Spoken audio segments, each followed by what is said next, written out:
Start करें। Unit number 2, accounting concept, principles and convention. As per my understanding, अगर आप chapter number 1 के 9 unit में से कोई अगर इंपॉर्टेंट यूनिट निकालना चाहो, ये होगा, ठीक है ना, क्योंकि ये जो आप यहां पढ़ने वाले हो सीए फाइनल तक आपके साथ चलेगा और उसके बाद भी रहेगा। ऑब्वियसली सब फाइनल तक क्यों पढ़ाएंगे, हर बार क्यों पढ़ाएंगे, हर लेवल पे क्यों पढ़ाएंगे, क्योंकि उसके बाद भी आपके लाइफ में रहना चाहिए। तो there are certain accounting concepts जिसमें से अकाउंट बना है, और कॉन्सेप्ट कहां से बनी, वो मदर डॉक्यूमेंट में से बनी। मदर डॉक्यूमेंट का आपको मैंने नाम बताया था, the framework of preparation and presentation of financial statement. इसमें से ये सारे वर्ड्स निकले। इसको मदर डॉक्यूमेंट क्यों बोलते हैं, क्योंकि इसके अंदर से अकाउंटिंग स्टैंडर्ड्स बनी, और अकाउंटिंग स्टैंडर्ड बनाने के टाइम पे हमने आपको कुछ एक, जैसे आप मान लो आप अकाउंटिंग स्टैंडर्ड बनाने वाले, आज इंडिया का अकाउंटिंग स्टैंडर्ड बनाने का आपके हाथ में पावर है, तो आपको कुछ एक कॉन्सेप्ट बताए जाएंगे कि देखो अकाउंटिंग स्टैंडर्ड कैसे भी बनाओ, लेकिन इन कॉन्सेप्ट्स के बाहर नहीं जाना चाहिए। ये कॉन्सेप्ट्स है, इसको ध्यान में रखना है आपको। Please follow this concepts. तो जैसे कल का पैसा आज खत्म नहीं, आज करना चाहिए क्या, मान लो आप सीए बनने के बाद बहुत खर्चा होने वाला है ना, बहुत पैसा कमाओगे आप, सीए एक ना एक दिन बनी जाओगे और बहुत पैसे भी कमाओगे, तो एक काम करते हैं, अभी उधारी से लेके खर्चा करना चालू कर देते। अलग अलग दुकान में जाओ, बोलो मैं तो सीए बनूंगा ना, तब सारे पैसे दे दूंगा।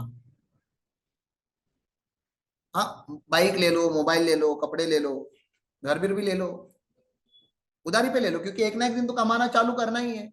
ऐसा करना चाहिए नहीं, ठीक है ना। उल्टा कर सकते हैं क्या, अभी कमा रहे हैं, आगे जाके घर लेना है करके सेव करके रख सकते हैं क्या। आप सीए बन गए, कमाना चालू हो गए, अब आपको पता है कि 2 साल के बाद आप घर लेने वाले हो, तो थोड़े पैसे सेव करना चालू किया, तो आपका जो बिहेवियर था वो प्रूडेंट था। सेकेंड सिचुएशन में कि जब कमाया तब आपने कल के लिए बचा के रखा, तो ये क्या है, प्रूडेंट है। कल कमाने वाले हो करके आज ही खर्चा कर दूं, ये इम्प्रूडेंट बिहेवियर है, ये कंजर्वेटिज्म नहीं है। कंजर्वेटिज्म का मतलब क्या होता है कि अगर लॉस होने वाला है तो शेयर होल्डर को बता दो, प्रॉफिट होने वाला है तो बात जब होगा तब बता देना। मतलब सरप्राइज क्या होता है और शॉक क्या होता है, वो दोनों में समझ में आ रहा है ना। आप ऐसा किसी को फोन करके नहीं बोल सकते ना, ये तेरे लिए एक सरप्राइज है, क्या तेरे भाई का एक्सीडेंट हुआ है, ये सरप्राइज नहीं है, ये शॉक है। तो आप सब इन्वेस्टर हो कंपनी के, कंपनी ने सेल ट्रांजेक्शन कर दिया, गुड्स दे दिए, और हमें पता है कि वो सामने वाली कंपनी पैसे रिटर्न नहीं देने वाली, बैड डेट होने वाला है, चांसेस है, ये तो हो गया है या होने वाला है, होने वाला है तो आरडीडी बना दो। मतलब जब शॉक लगने वाला है तो पहले से ही बता दो कि शायद आगे जाके हमें बैड डेट का लॉस झेलना पड़ेगा, इसलिए हम अभी से क्या बना के रखेंगे, प्रोविजन। तो प्रोविजन क्यों बनाते, क्योंकि आपको कंजर्वेटिव रहना है। कैसे रहना है, तो आप प्रोविजन बनाते हो तो आपने सीखा है, लेकिन क्यों बनाते हो वो नहीं पता आपको, क्योंकि कंजर्वेटिज्म बोलता है कि प्रोविजन बनाओ, फ्यूचर में जो लॉस होने वाले अभी से रिपोर्ट करना चालू करो। उल्टा कर सकते हो क्या, फ्यूचर में प्रॉफिट होने वाला है, आज ही शेयर होल्डर को बताता हूं कि अगले 10 साल मुझको कितना प्रॉफिट होने वाला है, नहीं वो जब होगा तब का तब रिकॉर्ड करना ना। फ्यूचर का गेन अभी नहीं रिकॉर्ड करना, फ्यूचर का लॉस अभी रिकॉर्ड करना है।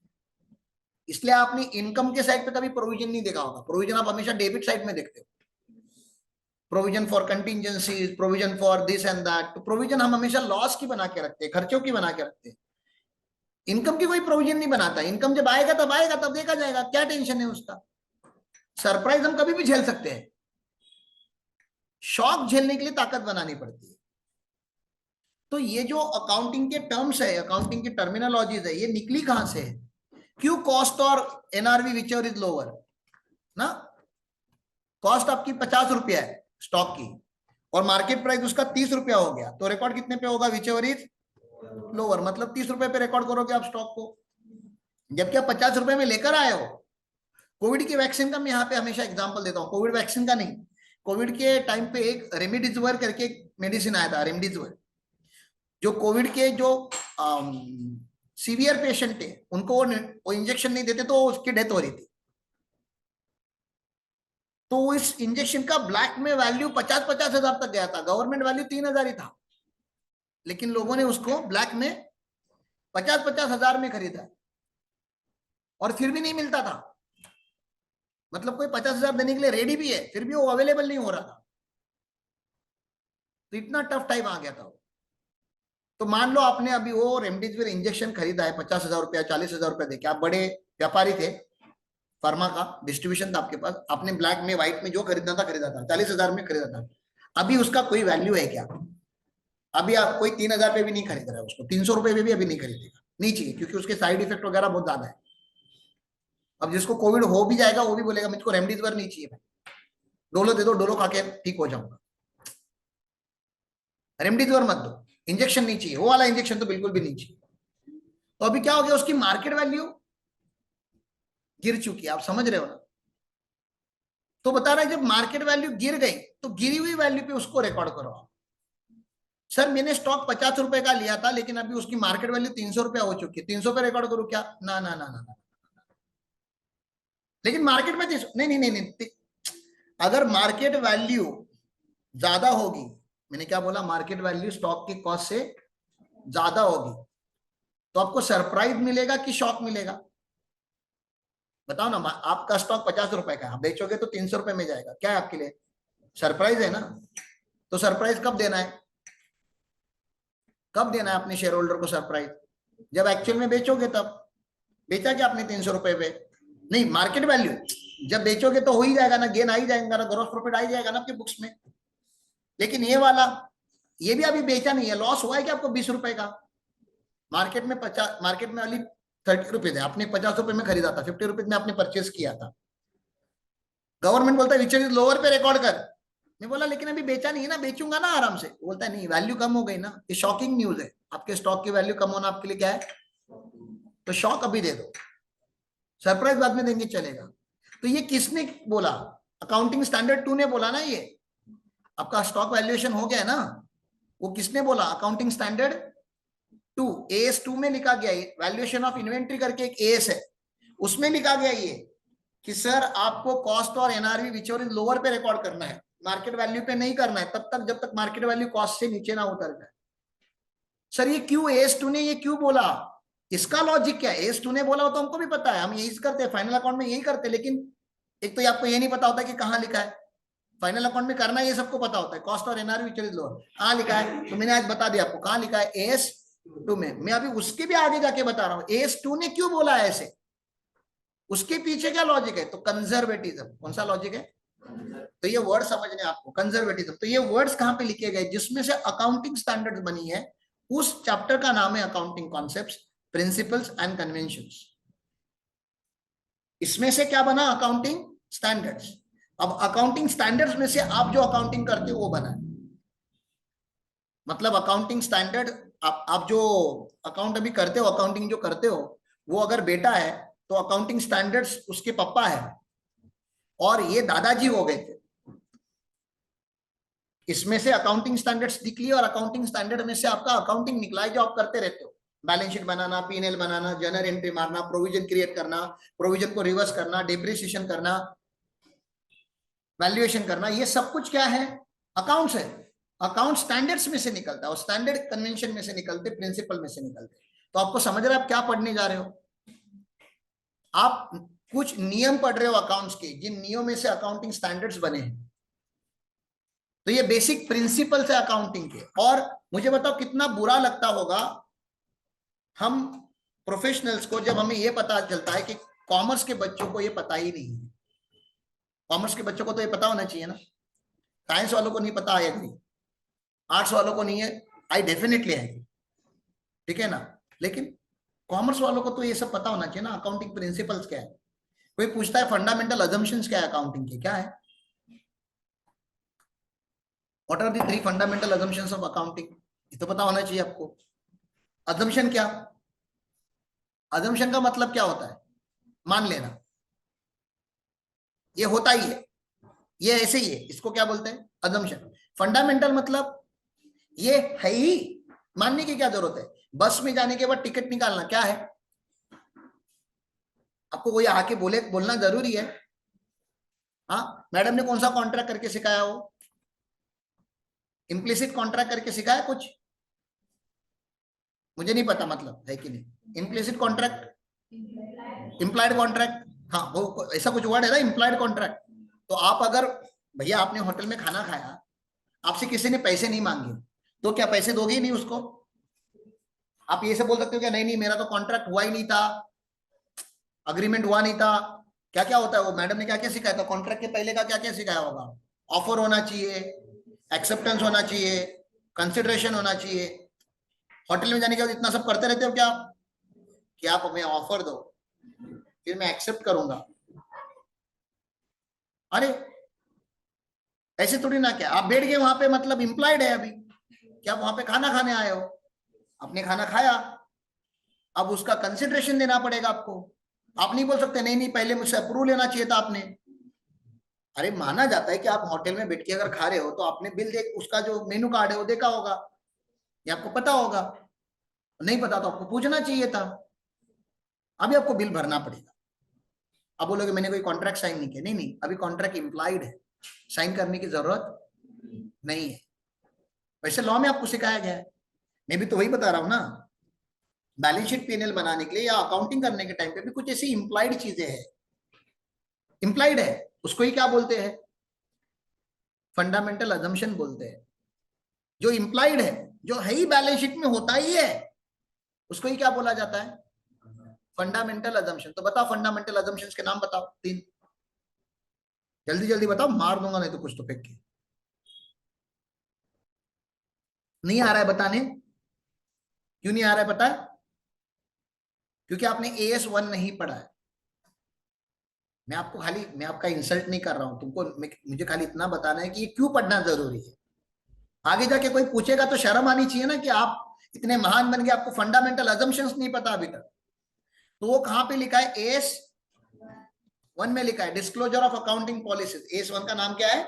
Disclosure of accounting policies. उसमें लिखा गया है कि 3 फंडामेंटल अजम्पशंस है, आपको बताने की जरूरत नहीं है, मान लेते हैं लोग कि ये है ही बैलेंस शीट में।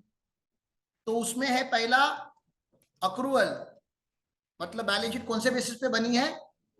अक्रूवल बेसिस पे बनी है। अक्रूवल मतलब मर्केंटाइल।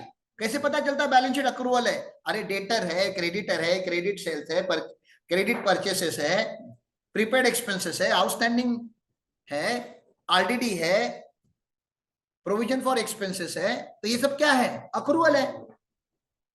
कैश सिस्टम में क्या होता है? पैसा आया तो इनकम, पैसा गया तो एक्सपेंस। वहां पे तो बैड डेट वगैरह होगा ही नहीं ना, वहां पे डेटर तो होगा ही नहीं। डेटर क्यों नहीं होगा? क्योंकि आपका सेल्स ही रिकॉर्ड होता है कैश बेसिस पे। मतलब क्रेडिट सेल्स आप रिकॉर्ड ही नहीं करते। जिस बैलेंस शीट में क्रेडिट सेल्स रिकॉर्ड ही नहीं होता, वहां पे डेटर कैसे आएगा? लेकिन जिंदगी में जितनी भी बैलेंस शीट तुमने आज तक बनाई है, बैलेंस शीट में डेटर था, क्रेडिटर था, bills payable, bills receivable, outstanding expense, prepaid expense, ये सब आइटम थे, डिप्रिसिएशन था। इसका क्या मतलब है? वो कौन सा मेथड फॉलो हो रहा है वहां पे? अक्रूवल मेथड फॉलो हो रहा है। किधर बताना जरूर जरूर था, क्वेश्चन में किधर आया? The company is following accrual system of accounting. बताने की जरूरत ही नहीं है, क्यों? फंडामेंटल अजम्पशन है, इंप्लाइड है, मानना पड़ता है कि अक्रूवल ही है। ओके। दूसरा, डिप्रिसिएशन के मेथड कितने हैं?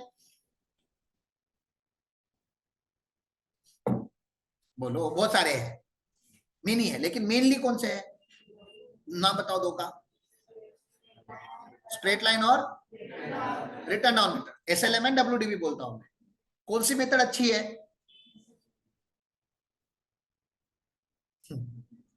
बताओ कौन सी अच्छी है? दो है ना, तो कोई तो एक अच्छी होगी, एक खराब होगी।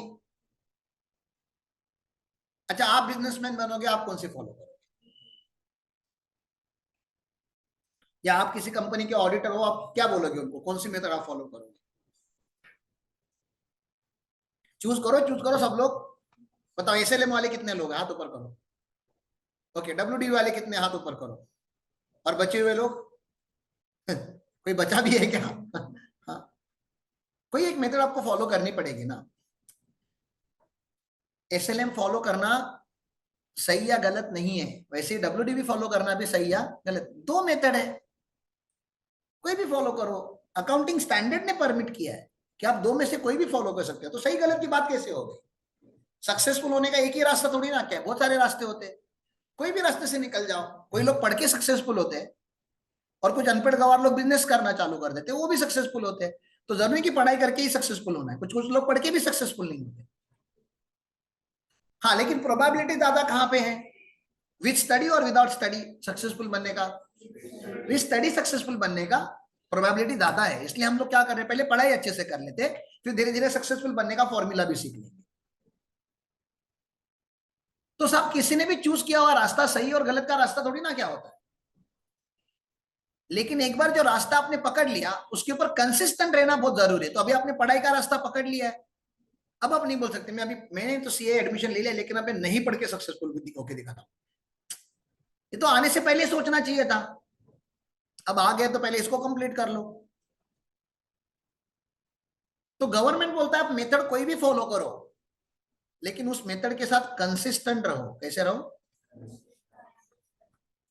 ना? कंसिस्टेंट रहो, मतलब मेथड बार बार बदलो मत। मैंने ये नहीं बोला कि कभी मत बदलो, हाँ हाँ, जब कोई इवेंट होता है तो बदल दो। जैसे कंपनी लॉ, आप कंपनी थे, कंपनी लॉ में अमेंडमेंट हो गई कि आज से सारी कंपनी डब्ल्यूडीवी फॉलो करेगी और आप एसएलएम फॉलो कर रहे थे। अब आप बोल सकते हो क्या नहीं नहीं मुझे तो कंसिस्टेंट रहना चाहिए? नहीं, लॉ ओवरराइड स्टैंडर्ड्स। स्टैंडर्ड एक गाइडेंस नोट है, वो लॉ है, एक्ट है। मैं एक्ट को कैसे ओवरराइड कर सकता हूं?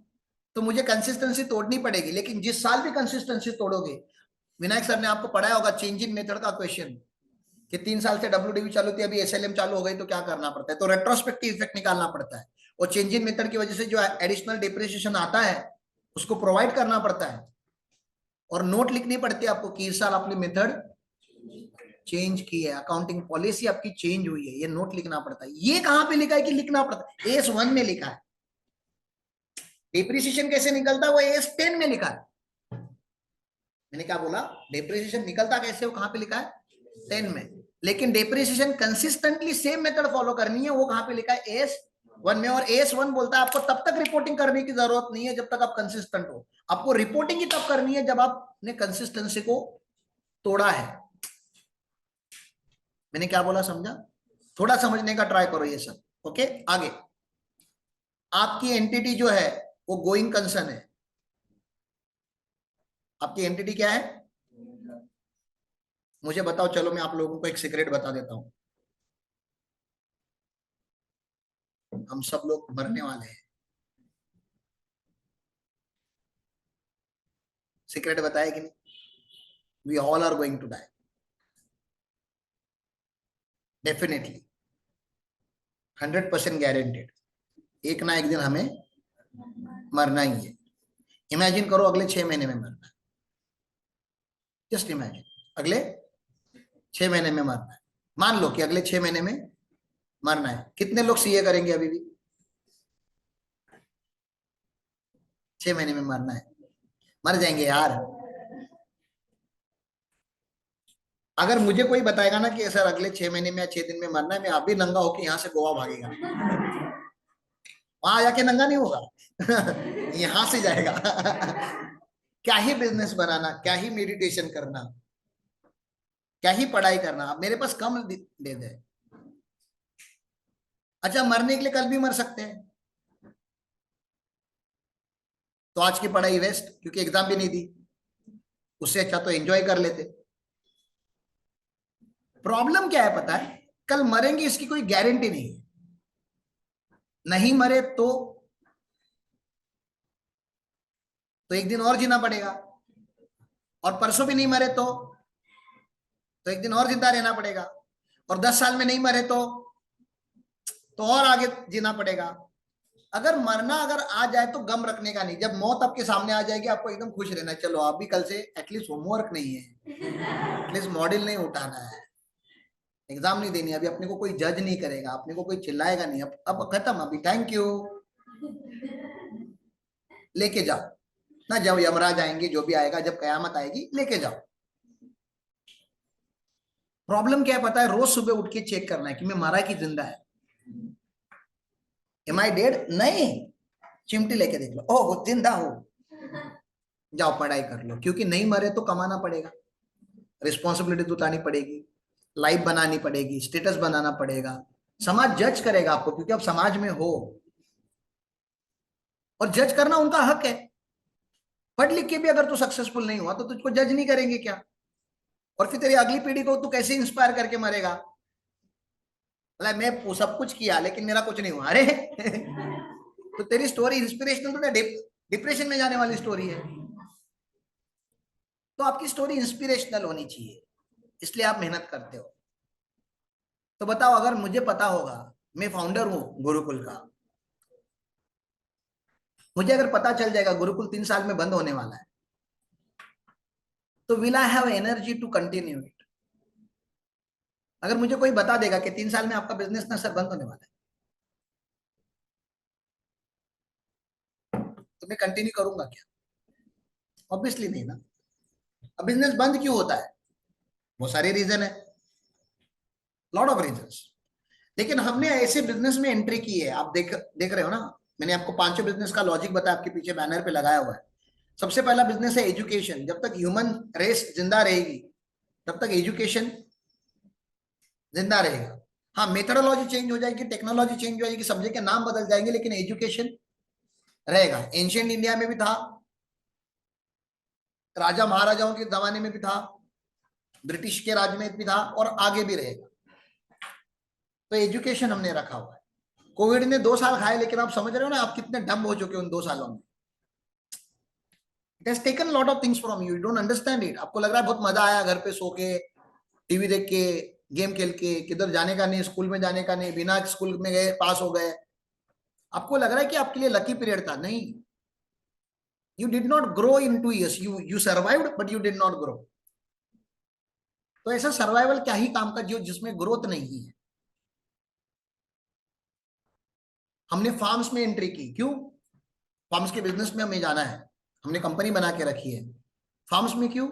क्योंकि एजुकेशन भले कम हो जाए या उसकी वैल्यू कम हो जाए या गवर्नमेंट रेगुलेटेड हो जाए, खाना तो लोग बंद नहीं करेंगे। तो फार्म्स है, कंसल्टेंसी है, टैक्सेशन वगैरह बंद कैसे होगा, ऑडिट वगैरह बंद कैसे होगा, चालू ही रहेगा। एक्सप्लोरर है, meditation, yoga, peace of mind. लोग घूमना नहीं बंद करेंगे ना, आगे भी जाके लोग पैसे कमाते ही रहेंगे। 100 साल के बाद लोग ट्रैवलिंग पे जाना बंद करेंगे, एक्सप्लोर करना बंद कर देंगे? नहीं, शायद और करेंगे, क्योंकि लोग उतने पावरफुल होते जाते हैं। अपनी प्रीवियस जनरेशन से हम ज्यादा पावरफुल है। अब मेरी मम्मी मुझको चाय देगी, उससे ज्यादा हमारी जनरेशन पावरफुल है, तो मेरे आगे वाली जनरेशन मेरे से पावरफुल होगी, तो they will do lot more than what we have done. तो हमने सारे डिवीजन, टेक्नोलॉजी, टेक्नोलॉजी कहां से बंद होने वाली? तो जो भी बिजनेसेस में हमने पाव रखा है, हमने सोच समझ के रखा है कि ये बंद नहीं। अब मुझे बताओ, मैं प्लास्टिक मैन्युफैक्चरर अगर बन गया तो बिजनेस आपको कैसा लग रहा है? गोइंग कंसर्न है कि रिस्की है? रिस्की है, क्योंकि पोल्यूशन पोल्यूशन पोल्यूशन बहुत ज्यादा चालू हो गया है। कल गवर्नमेंट ऑफ इंडिया कभी भी पॉलिसी बना सकती है, प्लास्टिक मैन्युफैक्चरिंग बंद, झटका लग जाएगा। अच्छा, इमीडिएटली नहीं करेगी बंद, सरप्राइज नहीं देगी, हाँ सरप्राइज दी, शॉक। ऐसा नहीं कल मोदी अंकल आ जाएंगे 8 बजे न्यूज चैनल पे, भाइयों बहनों आज से प्लास्टिक बंद, जिसके हाथ में प्लास्टिक की बैग दिखेगी उसका हाथ काटा जाएगा। क्योंकि 5,000 वगैरह का फाइन लगा के गवर्नमेंट ने देख लिया, लोग सुन नहीं रहे। अब हाथ ही काटने पड़ेंगे या पेनाल्टी बढ़ानी पड़ेगी, हार्श ट्रीटमेंट देनी पड़ेगी, प्लास्टिक की फैक्ट्रियों को सील करना पड़ेगा, बंद करना पड़ेगा। वैसे टोबैको का भी है, टोबैको से कैंसर होता है, एडवर्टाइजमेंट दिखाते सब करते, लेकिन एक्चुअली टोबैको मैन्युफैक्चरिंग बंद नहीं किया ना। लेकिन कल अगर कोई गवर्नमेंट, भड़की हुई गवर्नमेंट आ गई और उसने बोला तो? आपको पता है आईटीसी का फुल फॉर्म क्या है? आईटीसी करके कंपनी पता है ना? आईटीसी का फुल फॉर्म क्या है? क्लासमेट करके स्टेशनरी के प्रोडक्ट बनते हैं, क्लासमेट, वो किसकी है? आईटीसी की है। सनफिस्ट करके बिस्किट है, सनफिस्ट, वो आईटीसी का है। ऐसे आईटीसी हजारों प्रोडक्ट में है। तो आईटीसी का मेन प्रोडक्ट क्या है? Indian tobacco company. आईटीसी का फुल फॉर्म क्या है? इंडियन। उनका मेन बिजनेस किस में से आता है? टोबैको से, सिगरेट से उनका मेन बिजनेस आता है। लेकिन उन्होंने क्यों फिर स्टेशनरी क्यों बनाना चालू किया, बिस्किट्स बनाना क्यों चालू किया, चिप्स बनाना क्यों चालू किया? उनको पता है टोबैको से कैंसर होता है लोगों को। गवर्नमेंट का एक नोटिफिकेशन और अपना धंधा बंद हो जाएगा। लेकिन इतनी आसानी से नहीं बंद होगा, क्योंकि सबसे ज्यादा टैक्स टोबैको ही दे रहा है। और लोगों को कितना भी भयानक फोटो दिखा दो सिगरेट के पैकेट पे, वो फोटो देख के तुम्हारा मतलब खाना खाने का मन नहीं करेगा, सिगरेट पीने का छोड़ दो। लेकिन सिगरेट पीने वाले वो देखते हैं, बोलते हैं इससे भयानक देखा है। हाँ, मुकेश का ऐड देखा है 50 बार, वो नहीं रुक पाया। मुकेश करके एक ऐड आता है, जो मर गया ऑलरेडी सिगरेट पी पी के, उसका ऐड आता है टीवी पे। तो जिस दिन गवर्नमेंट नोटिफिकेशन पास कर देगा कि आने वाले 6 महीने में प्लास्टिक की फैक्ट्रीज बंद, आने वाले 6 महीने में टोबैको मैन्युफैक्चरिंग बंद, आने वाले 6 महीने में दारू बनाने वाली कंपनीज बंद, आने वाले 6 महीनों में जो पटाखा बनाते हैं क्रैकर्स, उससे पोल्यूशन बहुत होता है, वो बंद। तो ऐसे रिस्की बिजनेस है ना ये सब, आप समझ रहे हो। तो जैसे नोटिफिकेशन पास हो जाएगा, उस कंपनी में से गोइंग कंसर्न निकल जाएगा।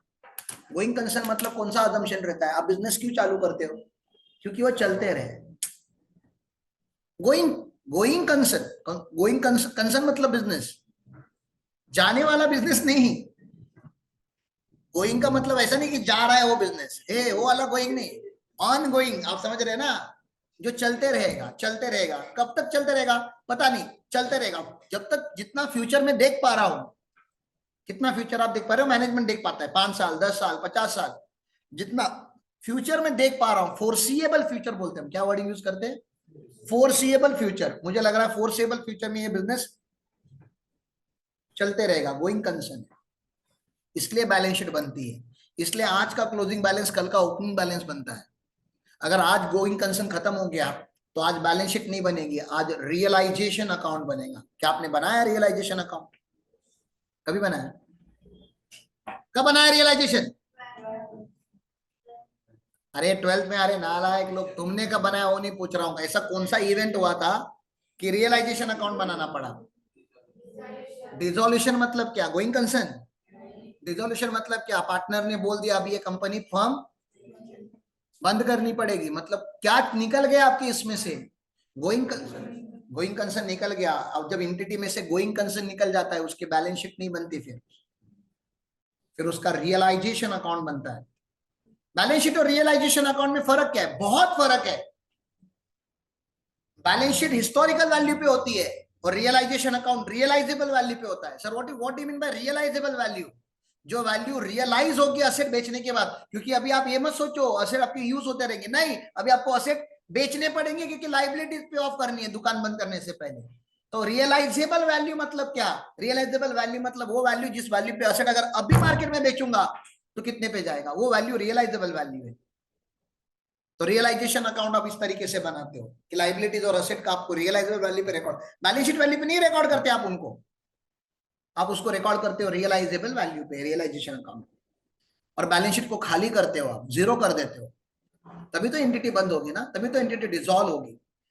तो ये बनाया तो आपने भी बोला 12th स्टैंडर्ड में ना, किया, आपको बताया गया क्या कि गोइंग कंसर्न अजम्पशन खत्म हो गया करके रियलाइजेशन अकाउंट बनाया गया, इसलिए बैलेंस शीट नहीं बनेगी, ये पता था आपको। तो कितना, मैं आपको बता रहा हूं ना कि कितने कितने गरीब हो, कितने मासूम हो तुम, कि तुमने काम तो कर दिया, लेकिन क्यों उसका रीजन नहीं पता। उसके रीजन इस चैप्टर में लिखे हैं, यूनिट नंबर 2 में लिखे हैं कि गोइंग कंसर्न निकल गया। तो these are the 3 fundamental assumptions of accounting, ये पता होना चाहिए आपको। तो इसके आगे अगर आपको कोई भी पूछता है कि अकाउंटिंग एजम्पशन क्या है, तो आपको याद रखना है गैप। क्या याद रखना है, gap. What are the fundamental accounting assumption, accrual, gap नहीं गैस, सॉरी,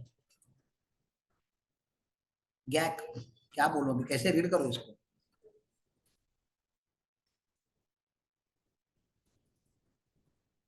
गैप नहीं रे, कैग बोलना था मुझे, CA जी, कैग, ठीक है ना। क्या है, consistency, accrual, going concern, consistency, accrual and going concern, these are the 3 fundamental assumptions of accounting. एक एक लाइन में बोलो तो कंसिस्टेंसी मतलब जो भी अकाउंटिंग पॉलिसीज आपने अडॉप्ट की थी उसको क्या रखना है, कंसिस्टेंटली फॉलो करना है। रिपोर्ट करने की जरूरत नहीं कि मैं कंसिस्टेंट है, आपको मुझे आके बताने की जरूरत नहीं कि आप रोज सुबह उठते हो, पूजा करते हो, पढ़ाई करते हो, वो तो करना ही क्योंकि आपको प्रोफेशनल बनना है। आपको मुझे आके तभी मिलना है, सर 15 दिन हो गए मैंने बुक को हाथ नहीं लगाया सर, मन नहीं लग रहा है। जब आप इनकंसिस्टेंट हुए तो आके बात करनी है, क्योंकि फिर आपको रिजल्ट नहीं मिलेंगे।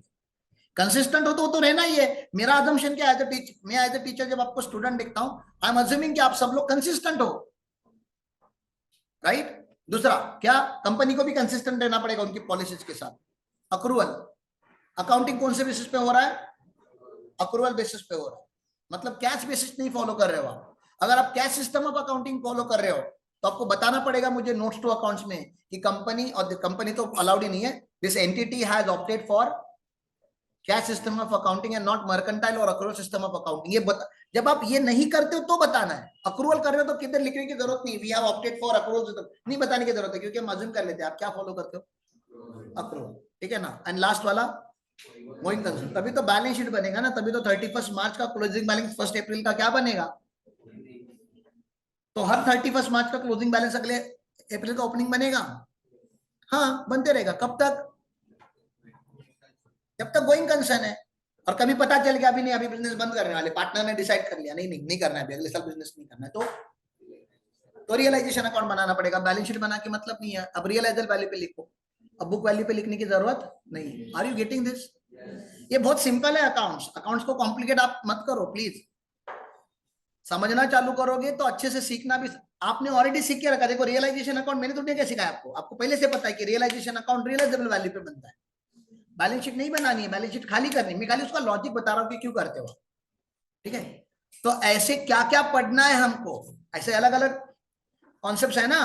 तो उसमें का एक कॉन्सेप्ट क्या है, एंटिटी कॉन्सेप्ट। एंटिटी कॉन्सेप्ट क्या होता है बताओ, आप बताओ, ये तो बताओ प्लीज। ये तो मैंने भी बताया आपको कभी ना कभी, सर ने भी बताया होगा। व्हाट इज एंटिटी कॉन्सेप्ट, एक एक लाइन में तो बताना पड़ेगा आपको।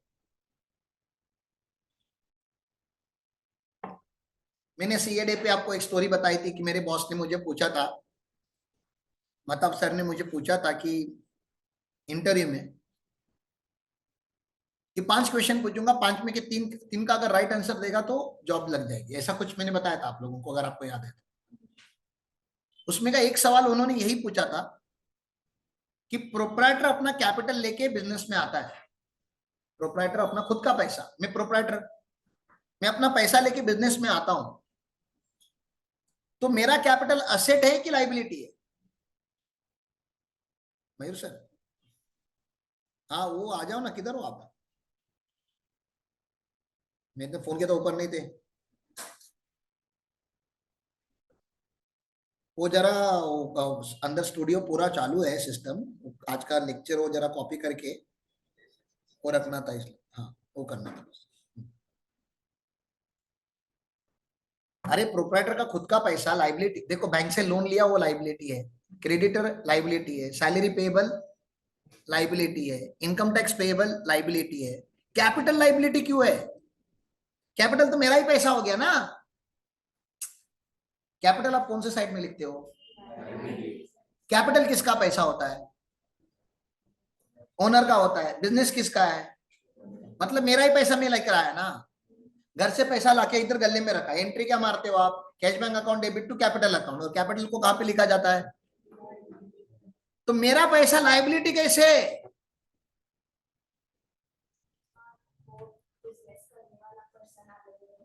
डिफरेंट एंटिटी माना जाता है, owner is different from the business, उस कॉन्सेप्ट का ही नाम है एंटिटी कॉन्सेप्ट। तुमको कॉन्सेप्ट पता है, तुमको लाइबिलिटी में कैपिटल लिखते वो भी पता है, खाली यही नहीं पता कि क्यों। उस कॉन्सेप्ट का नाम क्या है? Entity is different, owner is different, they are different entities. तो मैं जब घर से पैसा बिजनेस में लेकर आया तो माना जाता है मेरा पर्सनल पैसा मैंने बिजनेस को दिया, तो बिजनेस की एक रिस्पॉन्सिबिलिटी है कि वो कमा कमा के मेरा पैसा रिटर्न करे। तो मेरे लिए लाइबिलिटी नहीं है, बिजनेस के लिए लाइबिलिटी है। मैं राम पाटिल और राम पाटिल एंड एसोसिएट्स दो अलग एंटिटीज है, आप समझ रहे हो क्या? राम पाटिल ने राम पाटिल एंड एसोसिएट्स में क्या डाला, पैसे डाले, अब राम पटेल एंड एसोसिएट की रिस्पॉन्सिबिलिटी है, लाइबिलिटी है, जवाबदारी है कि वो पैसा रिटर्न करे। आप समझ रहे? तो इस कॉन्सेप्ट को क्या बोलते हैं? Entity concept. पता होना चाहिए ना आपको। पता है, खाली मैं बता रहा हूं कि यहां लिखा है। आपने आज तक जिंदगी में कभी कैपिटल को असेट में नहीं लिखा, unless it is negative capital, लेकिन पॉजिटिव कैपिटल को आपने कभी असेट में, क्योंकि आपको समझ में आता है कि कैपिटल लाइबिलिटी है, वो आपको अच्छे से पता है, लेकिन खाली पता नहीं कि क्यों लाइबिलिटी है, वो आज बता रहा हूं। दूसरा, money measurement concept. Money measurement मतलब अभी बता रहा, 3 बार बताया मैंने। आप उन्हीं ट्रांजैक्शंस को रिकॉर्ड करते हो जिन ट्रांजैक्शंस को मनी में काउंट किया जाता है। जो मनी में काउंट नहीं होता उसको हम रिकॉर्ड नहीं करते। पीरियोडिसिटी कॉन्सेप्ट, 10 साल के बाद बनाते बैलेंस शीट। यार हर साल क्यों बनाए? आपका एग्जाम भी 10 साल के बाद लेते हैं। अरे अगर आप कम छोटी छोटी पीरियड में अगर अपना रिजल्ट चेक करोगे तो परफॉर्मेंस आपका इंप्रूव करने का ट्राई करोगे ना। अगर 3-3, 4-4 साल के बाद बैलेंस शीट बनाओगे तो आपको रिजल्ट ही बाद में पता चलेगा, तो उसको इंप्रूव कैसे करोगे? तो आइडियली तो हम बोलते हैं कि हर महीने बनना चाहिए, लेकिन हर महीने बनाना पॉसिबल नहीं होता राजा। अकाउंटिंग टीम के पास इतना टाइम नहीं होता कि हर महीने आपको पीएनएल बैलेंस शीट बना के दो। तो टैली वगैरह भी सॉफ्टवेयर आया करके ठीक है, लेकिन वो भी परफेक्ट नहीं देता आपको आंसर। डिप्रिसिएशन वगैरह कोई मंथली बेसिस पे नहीं मारता, तो हम कम से कम बोलते हैं अच्छा ठीक है क्वार्टरली बेसिस पे कर लो। क्वार्टरली बेसिस पे भी करते तो बोलते कि वो ऑडिट नहीं कर सकते, ऑडिटर साहब बड़े बड़े साहब होते हैं, सीए साहब होते हैं, हर 3 महीने में ऑडिट नहीं लगाया जा सकता। और सीए साहब आके कर भी लेंगे हर 3 महीने में, लेकिन हर 3 महीने में पैसे भी तो लेंगे। फिर हर 3 महीने में ऑडिट करने के लिए सीए साहब को बुलाओगे तो सीए साहब का मुंह दिखाई का रस्म होता है। यू अंडरस्टैंड व्हाट इज मुंह दिखाई का रस्म? अपने महाराष्ट्र में बहुत कम होता है, मुझे नहीं पता, लेकिन अगर आप लड़के वाले और लड़की वालों को देखने जाते हो, आप लड़की से शादी करो या नहीं करो, लड़की ने आपको अपना मुंह दिखाया तो आपको कुछ पैसे रख के आने होते हैं वहां पे। तुम समझ रहे हो अपने को कितना लूटा जाने वाला है? प्रोडक्ट एक्सेप्ट करो या प्रोजेक्ट रिजेक्ट करो, पैसे तो देने ही है। दैट रसम इज नोन एज मुंह दिखाई का रसम। महाराष्ट्र में होता है क्या ऐसा? होता होगा, तुमको पता नहीं ना, तुमने शादियां तो की नहीं अभी तक। अरेंज मैरिज करोगे तो पता चलेगा। नॉर्थ इंडिया में होता है, मुंह दिखाई की रस्म होती है। साउथ में भी होता है मोस्टली। अरेंज मैरिज में होता है, लव मैरिज में होता कुछ नहीं होता मुंह दिखाई वगैरह। अरेंज मैरिज में कोई बोल, लव मैरिज में कोई बोल देगा ना, अरे मेरा चेहरा देखा तूने पैसे रखा, तेरी चल निकल बड़ा है। तो लव मैरिज में वो सब रिस्पेक्ट वगैरह नहीं होता, एक्टिंग नहीं करते वो लोग रियल होते हैं। एक्टिंग की जाती है अरेंज मैरिज में। हाँ जी हाँ, यस यस। नहीं, आप कैसे, आप कैसे लव मैरिज में कैसे, तू कैसा है आपसे तू की भाषा हो जाती है, ठीक है ना? तो सीए साहब का भी मुंह दिखाई का रस्म होता है। सीए साहब भी बड़े इंपॉर्टेंट होते हैं। क्लाइंट के यहाँ पे आते, अपना चेहरा दिखाते और जाने के बाद बिल दे देते। तो क्लाइंट भी नहीं चाहता कि सीए साहब बार बार मुंह दिखाए नहीं नहीं, आप आते हो तो अच्छा ही काम करके जाते हो, लेकिन पैसे का भी देखना पड़ता है ना बिजनेस में। हाँ, बहुत बड़ी बड़ी एंटिटी है, लिस्टेड कंपनी है, टर्नओवर हजारों करोड़ में, वहां पे उनके पास चॉइस नहीं है, उनको करना ही पड़ता है क्योंकि सेबी ने रूल बना के रखे। लेकिन छोटी कंपनी हमेशा बोलती है कि साल में एक बार ऑडिट वगैरह ठीक है ना, 3-3 महीने में नहीं जमता हमको। तो उन्होंने पीरियोडिसिटी कॉन्सेप्ट मतलब क्या किया,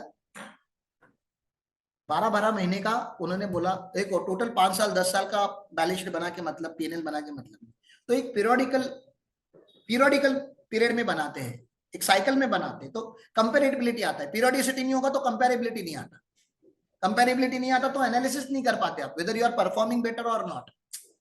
तो पीरियोडिसिटी होना बहुत जरूरी है। तो अपनी पूरी लाइफ साइकिल्स में चलती है, तो अकाउंटिंग साइकिल जो होता है उसको पीरियोडिसिटी बोला जाता है। इसलिए 12 महीने की बैलेंस शीट बनती है, इसलिए मार्च एंडिंग है। That is one period to compare, you need 2 period का data, one period with another period. तो that's the reason it is periodicity concept. Am I clear? आगे देखेंगे। अक्रूवल तो मैंने बता ही दिया आपको, अक्रूवल बता ही दिया ना।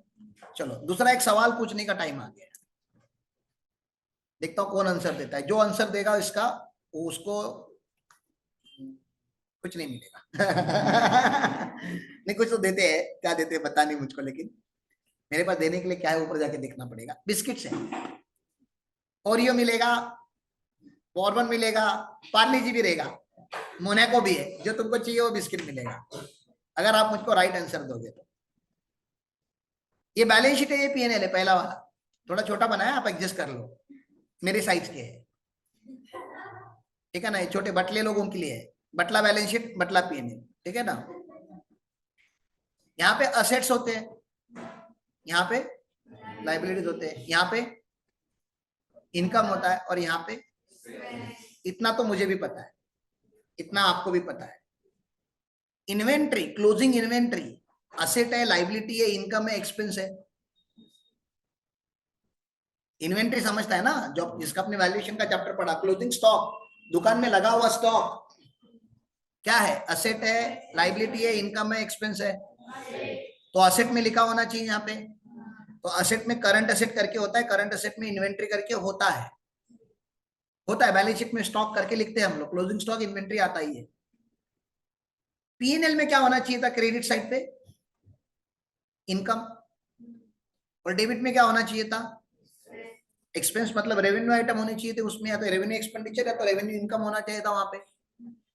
क्लोजिंग इन्वेंट्री आप वहां पे भी लिखते हो, पीएनएल मतलब ट्रेडिंग अकाउंट, आप समझो ट्रेडिंग और पीएनएल एक ही होता है, तो यहां पे भी इन्वेंट्री आता है, यहां पे भी क्लोजिंग स्टॉक आता है, क्यों,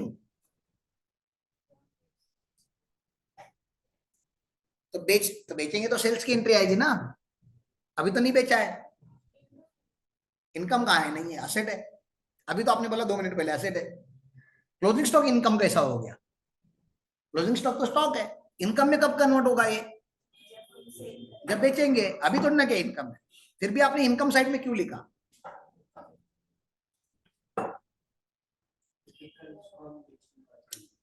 तो ऐसे तो और भी तो असेट है,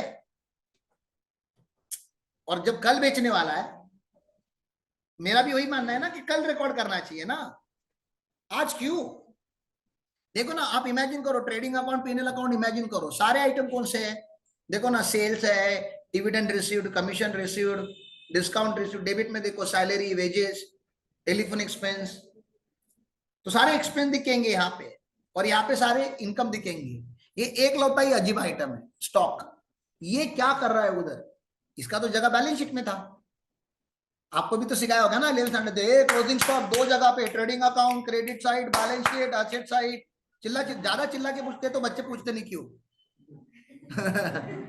ज्यादा चिल्ला के प्रोफेसर पढ़ाते तो बच्चे हाँ हाँ, trading account, credit side, balance sheet, asset, क्यों नहीं, trading account, credit side, balance sheet, क्यों 2 जगह पे, क्यों क्लोजिंग स्टॉक को 2 जगह पे क्यों लिखना है, 2 जगह पे छोड़ दो, इधर क्यों लिखना है, पीएनएल में क्यों लिखना है, मतलब ट्रेडिंग में क्यों लिखना है, पता ना, मैं बिस्किट देगा बोला ना अभी, पता है तो बताओ यार, कुछ तो पता है, ऐसे कैसे नहीं बताया, किसी ने नहीं बताया, ऐसा हो ही नहीं सकता, किसी ना किसी ने तो बताया होगा, और नहीं बताया तो फिर आपके अकाउंट्स के टीचर को डांट लगाओ, आने दो मुंबई से।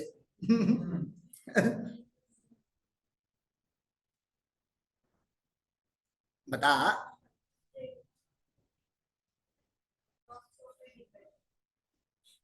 ओके, तो ग्रॉस प्रॉफिट का और इसका क्या लेना देना,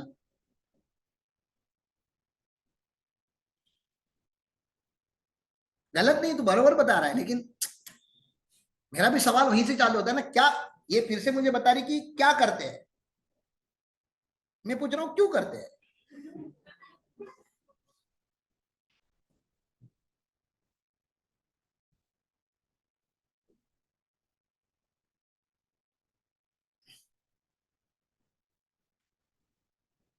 अच्छा, परचेस इनकम होता है कि एक्सपेंस होता है, परचेस एक्सपेंस होता है पक्का, तो आप देखो, ये समझो अभी आप, ये ईयर 1 का पीएनएल है, पीएनएल अकाउंट ईयर 1, पीएनएल मतलब ट्रेडिंग पीएनएल मेरा एक ही होता है, प्रैक्टिकल लाइफ में ट्रेडिंग अकाउंट करके कुछ नहीं होता। कल हमने बैलेंस शीट देखी, किसकी बैलेंस शीट पीएनएल देखा ना हमने, कंपनीज वगैरह, 3 लिस्टेड कंपनी की थी, तो दिखा आपको ट्रेडिंग अकाउंट, दिखा क्या आपको, नहीं, प्रेजेंटेशन में ट्रेडिंग अकाउंट नहीं होता, प्रिपरेशन में होता है ट्रेडिंग अकाउंट, लेकिन प्रेजेंटेशन में ट्रेडिंग अकाउंट वगैरह ऐसा कोई कॉन्सेप्ट नहीं होता, वहां पे सिंपल पीएनएल होता है। तो मे भी सिंपल अभी स्टेटमेंट फॉर्म नहीं बना रहा हूं क्योंकि आप अकाउंटेंट हो, आपको समझता है डेबिट क्रेडिट, इसलिए टी फॉर्म में बना रहा हूं। परचेस किधर लिखते हैं हम लोग? डेबिट साइड में, क्योंकि एक्सपेंस है। तो यहाँ पे लिखू मैं टू परचेस। मैंने क्या किया इस साल ना 100 लाख का परचेस किया। कितने लाख का परचेस किया? 100 लाख का परचेस किया। लेकिन सेल 100 लाख का नहीं किया, ये दुकान चालू किया उस साल का एंट्री है। कभी ना कभी जिंदगी में दुकान चालू करोगे, तो ईयर 1 का पीएनएल है मेरा। ईयर 1 में ज्यादा माल खरीदना पड़ता है। आपका किराना माल का दुकान होगा तो इमेजिन करो, आप ओपनिंग के टाइम पे ज्यादा माल खरीदोगे ना, बाद में कितना खरीदोगे? शक्कर खत्म हो गई तो शक्कर लेकर आओगे, साबुन खत्म हो गया तो सोप खत्म हो गया तो वो लेकर, मतलब जितना खत्म होगा उतना ही आप रीऑर्डर करोगे ना। लेकिन ईयर 1 पे क्या करना पड़ता है? जीरो होता है सब कुछ, तो सब खरीदना पड़ता है। मैंने 100 लाख का खरीदा। 100 लाख में का 100 लाख में का, जरा भाषा समझो, 100 लाख में का 20 लाख का माल, 100 लाख में का 20 लाख का माल मैंने 50 लाख में बेचा। मैंने क्या बोला समझा? 100 लाख में, 100 लाख तो मेरा कॉस्ट है, उसमें का 20 लाख का माल मैंने 50 लाख में बेचा। तो मेरा सेल्स कितना? बोलो 50 लाख ना। मेरा सेल्स कितना हो गया? 50 लाख। मेरा मुझे प्रॉफिट हुआ है कि लॉस हुआ है? कितने का? 30 लाख का। लेकिन अगर मैं इतने नंबर रखूं आपके सामने, तो अभी आपको क्या दिख रहा है? अरे नंबर तुम्हारे सामने, डेबिट में 100 लाख है, क्रेडिट में 50 लाख है, तो क्या निकलेगा? लॉस निकलेगा ना।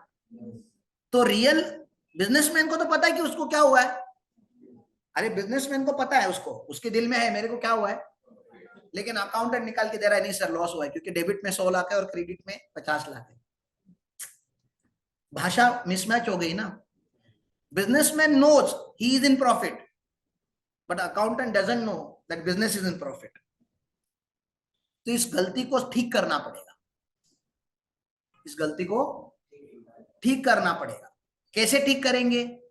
तो उन्होंने बोला 100 लाख में का 20 लाख बेचा, टोटल 100 लाख का माल लाया था आपने, उसमें से कितना बेचा? तो दुकान का स्टॉक काउंट करो, जाओ जाओ, चलो चलो फटाफट सब लोग आओ, अकाउंटेंट चलो स्टॉक काउंट करो, कितना बचा? 80 लाख बचा ना अभी वैल्यू में। तो मैंने लिखा यहाँ पे बाय क्लोजिंग स्टॉक, तो कितना लिखूंगा? अब देखो डेबिट क्रेडिट मिला के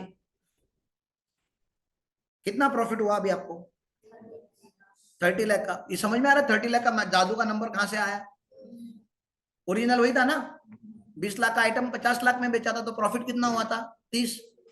अगर मैं क्लोजिंग स्टॉक का एंट्री नहीं मारता तो आपको प्रॉफिट नहीं दिखता, उस साल लॉस दिखता। ये समझ रहा है? मारा करके आपका राइट प्रॉफिट आया। अब कंफ्यूज नहीं हो ना। क्लोजिंग स्टॉक का एंट्री मारा करके क्या आया? प्रॉफिट आया ना। अभी यहाँ पे कितना दिखेगा? जीपी कितना दिखेगा आपका? चलो ये तो ठीक है, ईयर 1 छोड़ो, ईयर 2 का सोचो। ईयर 2 में मैं परचेस करेगा क्या माल? अरे क्यों करूंगा? 80 लाख का माल मेरे पास पहले से पड़ा है ना दुकान में, माल परचेस नहीं, अभी बेचेगा ना। लेकिन ईयर 2 में मैंने माल बेचा, ये जो 80 लाख का माल बचा है ना, उसमें का पकड़ लो ऑलमोस्ट 70 लाख का आइटम बेच दिया मैंने। 70 लाख का, 70 लाख का आइटम बेच दिया मैंने, डबल करके। 70 का डबल कितना? 140 में बेचा, तो इधर सेल्स कितना आएगा? बोलो 140 लाख। तो प्रॉफिट कितना हुआ आपको? प्रॉफिट कितना हुआ? लेकिन आपका पीएनएल तो बता रहा है आपका जीपी 140 लाख है। देखो ना अभी एग्जिस्टिंग पे देखो, इतना ही 140 का प्रॉफिट दिख रहा है ना, जबकि 140 का प्रॉफिट ही नहीं हुआ, क्योंकि डेबिट में कुछ है ही नहीं। डेबिट में क्यों कुछ नहीं है? क्योंकि इस साल कोई परचेस किया ही नहीं। परचेस कब किया था? लास्ट ईयर, और लास्ट ईयर रिकॉर्ड भी कर दिया था। लेकिन 140 लाख का प्रॉफिट नहीं है, आपका दिल जानता है। 100% कैसे प्रॉफिट होगा? ऐसे कैसे बेच सकते हो जीरो कॉस्ट का? जीरो कॉस्ट तो कॉस्ट है ना। 100 रुपए की चीज 200 को बेची मैंने, ऐसा हर एक मटेरियल बेचते गया मैं डबल प्राइस पे, तब जाके 70 लाख का माल मैंने 140 लाख में बेचा। मेरे दिल को पता है कि मेरे को प्रॉफिट कितना हुआ है, 70 लाख का, लेकिन दिख नहीं रहा है आपको 70। उसको दिखाने के लिए क्या करना पड़ेगा, क्या मिसिंग है, ओपनिंग स्टॉक। तो ओपनिंग स्टॉक कहां पे लिखो, डेबिट में लिखो कि क्रेडिट में लिखो, हाँ डेबिट में लिखो ना। कितने वैल्यू पे लिखो, कितने का स्टॉक लेके मैंने कल का दुकान खोला था, 80 लाख। अभी भी प्रॉफिट मैच नहीं हो रहा है, देखो ना अभी भी कितना आ रहा है, 140 में से 80 गया, अभी प्रॉफिट कितना दिख रहा है, 60 लाख। लेकिन एक्चुअल में प्रॉफिट कितना हुआ था, 70 लाख का प्रॉफिट हुआ था ना, लेकिन दिख तो नहीं रहा है। तो क्या क्या रह गया है सर, अभी भी तो माल पूरा खपा नहीं है, अभी भी तो थोड़ा माल बाकी है। तो उसको अभी लिखूंगा हम यहाँ पे, क्लोजिंग स्टॉक कितना, अब मैच हो गया 70 लाख का प्रॉफिट। अब बिजनेसमैन का दिल मतलब सुकून है ना, उसको उसको अभी कौन सा प्रॉफिट दिखेगा यहाँ पे, 2 GP में क्या दिखेगा, 70 लाख। और उसका अंदर दिमाग में भी उसने वही सोचा था ना, 70 लाख का माल 140 में बेचा तो 70 लाख का प्रॉफिट हुआ, अभी उसको दिखना चालू हो गया। अगर ओपनिंग स्टॉक और क्लोजिंग स्टॉक का आप अगर एडजस्टमेंट नहीं मारोगे, तो जो बिजनेसमैन को प्रॉफिट हुआ है रियल में, वो प्रॉफिट आपको दिखेगा नहीं। क्यों, क्योंकि अगर आपने ओपनिंग और क्लोजिंग की एंट्री नहीं मारी, तो आपने मैचिंग कॉन्सेप्ट फॉलो नहीं की। कौन सी concept, so what do mean by matching concept, match revenue with your cost और match cost with your revenue. आपको कॉस्ट को रेवेन्यू के साथ मैच करना है। मुझे बताओ ईयर 1 में मैंने कितने लाख का माल बेचा था, 20 लाख का ही बेचा था, लेकिन कॉस्ट 100 लाख डालना सही है क्या, बोलो। अरे डेबिट में तुमने परचेस तो 100 लाख का किया था, लेकिन पूरा 100 लाख का कॉस्ट उस पर डालना सही है क्या उस साल में, नहीं। उस साल में कितने का माल बेचा मैंने, 20 का ना, 20 का ही ना, तो परचेस में भी कितना गिरना चाहिए था, ओनली 20। लेकिन परचेस तो 100 किया है, लेकिन बेचा 20 का ही है। तो उन्होंने बोला जितना आपने बेचा है ना उतना रहने दो उधर, जितना नहीं बेचा उसमें से माइनस करो, परचेस में से माइनस करो। क्यों, अरे नहीं बेचा ना आपने, तो माइनस करके किधर रखो, उस साल में लिखो जिस साल में बेचोगे। मैंने क्या बोला, परचेस माइनस करके उस साल में रिकॉर्ड करो जिस साल में परचेस वो आइटम बेचोगे। तो कौन से साल में बेचा आपने, अगले साल। पूरा 80 बेचा क्या, नहीं, उसमें से कितना बेचा, 70 ही बेचा ना, तो 70 ही। तो आपका पीएनएल ऐसे बनना चाहिए था, पहले साल में आपने 20 लाख का परचेस किया और 50 लाख का सेल किया, तो 30 लाख का प्रॉफिट हुआ। समझ में आ रहा है क्या, अगले साल में कितने का परचेस किया, 70 लाख का, बेचा कितने में, 140 में, तो अगले साल प्रॉफिट कितना हुआ। ऐसा बनना चाहिए था पीएनएल अकाउंट। आप समझ रहे हो क्या, इसको क्या बोलते हैं, मैचिंग कॉन्सेप्ट। क्या बोलते हैं, we are matching our cost with the revenue. जितना रेवेन्यू बुक किया उतने का ही कॉस्ट बुक करने का। ये प्लीज समझने का ट्राई करो, मैं जो बता रहा हूँ बहुत इंपॉर्टेंट बात बता रहा हूँ आपको।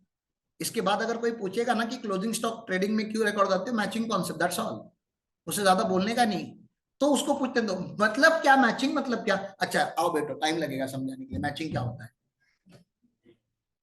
मैचिंग क्या होता है कि आप उस पीरियड में वही खर्चे रिकॉर्ड करो जिसमें से आपने रेवेन्यू जनरेट किया है। ओके, और एक इजी आपको आंसर, इजी वाला एग्जांपल देने का ट्राई करता हूं मैचिंग कॉन्सेप्ट का, जरा समझने का ट्राई करो। मेरा एक एम्प्लॉय है, मेरे लिए काम करता है, गुरुकुल का एम्प्लॉय गुरुकुल के लिए काम करता है, तो उसका सैलरी एक्सपेंस है ना हमारे लिए, तो उसकी सैलरी हमने यहाँ डेबिट कर दी, राइट किया। क्यों, क्योंकि उसने जो काम करके रेवेन्यू जनरेट किया होगा, ऑडिट किया होगा, लेक्चर्स लिए होंगे, जो भी किया होगा, उसका इनकम भी तो यहाँ पे बुक हुआ रहेगा। यहाँ तक ठीक है, मैचिंग हो रहा है ना, आपने इनकम भी बुक किया और आपका एक्सपेंस भी बुक है। लेकिन ये एम्प्लॉय बोलता है सर मेरे घर पे ना थोड़ी इमरजेंसी आई है, मम्मी बीमार है, पापा बीमार है, छोटी बहन की शादी है,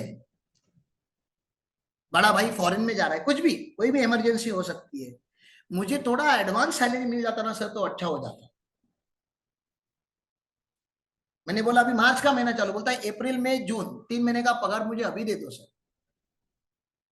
बाद में नहीं देखो चलेगा, अभी चाहिए, लेकिन अभी वो जरा खर्चा जरूरी है घर पे करना, तो ऑर्गेनाइजेशन करेगी, ऑर्गेनाइजेशन को सैलरी दे देगी। तो इसको इस साल हमने 15 महीने की सैलरी दी, आप समझ रहे हो ना, एक महीने की 1 लाख पकड़ लो तो 15 महीने की 15 लाख, 15 में 2 है, 12 लाख इसी साल की है, और 3 लाख दी तो मैंने इसी साल इसको।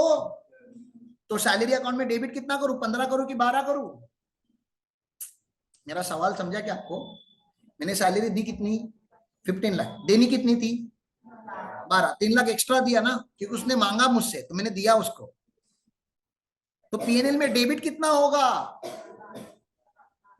लेकिन 15 ही डेबिट करके रखा होगा। फाइनल अकाउंट में आपको पता चलेगा, नीचे एडजस्टमेंट आएंगी। Salary include 3 month salary paid in advance या पेड इन प्रीपेड, ये प्रीपेड एक्सपेंस है ना। तो आप एडजस्टमेंट क्या करोगे, अभी फाइनल अकाउंट में क्या करोगे, 15 लाख में से क्या करोगे, 3 लाख माइनस करोगे इनर कॉलम में, और आउटर कॉलम में 12 लाख आएगा, और वो 3 लाख आप बैलेंस शीट में लेके जाओगे, और बैलेंस शीट में कहां पे लिखोगे आप, असेट साइड में लिखोगे, एडवांस सैलरी प्रीपेड एक्सपेंसेस। अगले साल क्या करोगे, अगले साल क्या करोगे, अभी इस साल तो प्रीपेड डाल दिया, अभी अगले साल क्या करोगे, अगले साल फिर से पीएनएल बनेगा। तो ये जो 3 लाख आपने लास्ट ईयर एडवांस सैलरी करके रखी थी, अभी वो डेबिट करोगे आप। अगले साल 9 महीने का सैलरी नहीं रिकॉर्ड कर सकते ना आप, अगले साल भी तो 12 महीने की सैलरी दोगे, अगले साल खाली 9 लाख की उसको, लेकिन सैलरी रिकॉर्ड कितने महीने की होनी चाहिए, 12। आप समझ रहे हो क्या किया आपने, जिस साल का खर्चा था उस साल बुक किया, जिस साल दिया उस साल नहीं बुक किया, जिस साल का वो खर्चा था उस साल। मुझे दूसरा क्या बोलना है, ये जो एम्प्लॉय है उसने मुझे अप्रैल में जून मंथ में हेल्प किया होगा कि नहीं किया होगा, उसका मेहनत यूज करके मैंने पैसा, ऑर्गेनाइजेशन ने पैसा कब कमाया होगा, अप्रैल में जून में। भले सैलरी उसको मार्च में दी गई थी, लेकिन उससे उसकी जो एफर्ट्स है वो यूज करके पैसा रेवेन्यू का बुक हुआ रहेगा अप्रैल में जून में रिस्पेक्टिव महीनों में।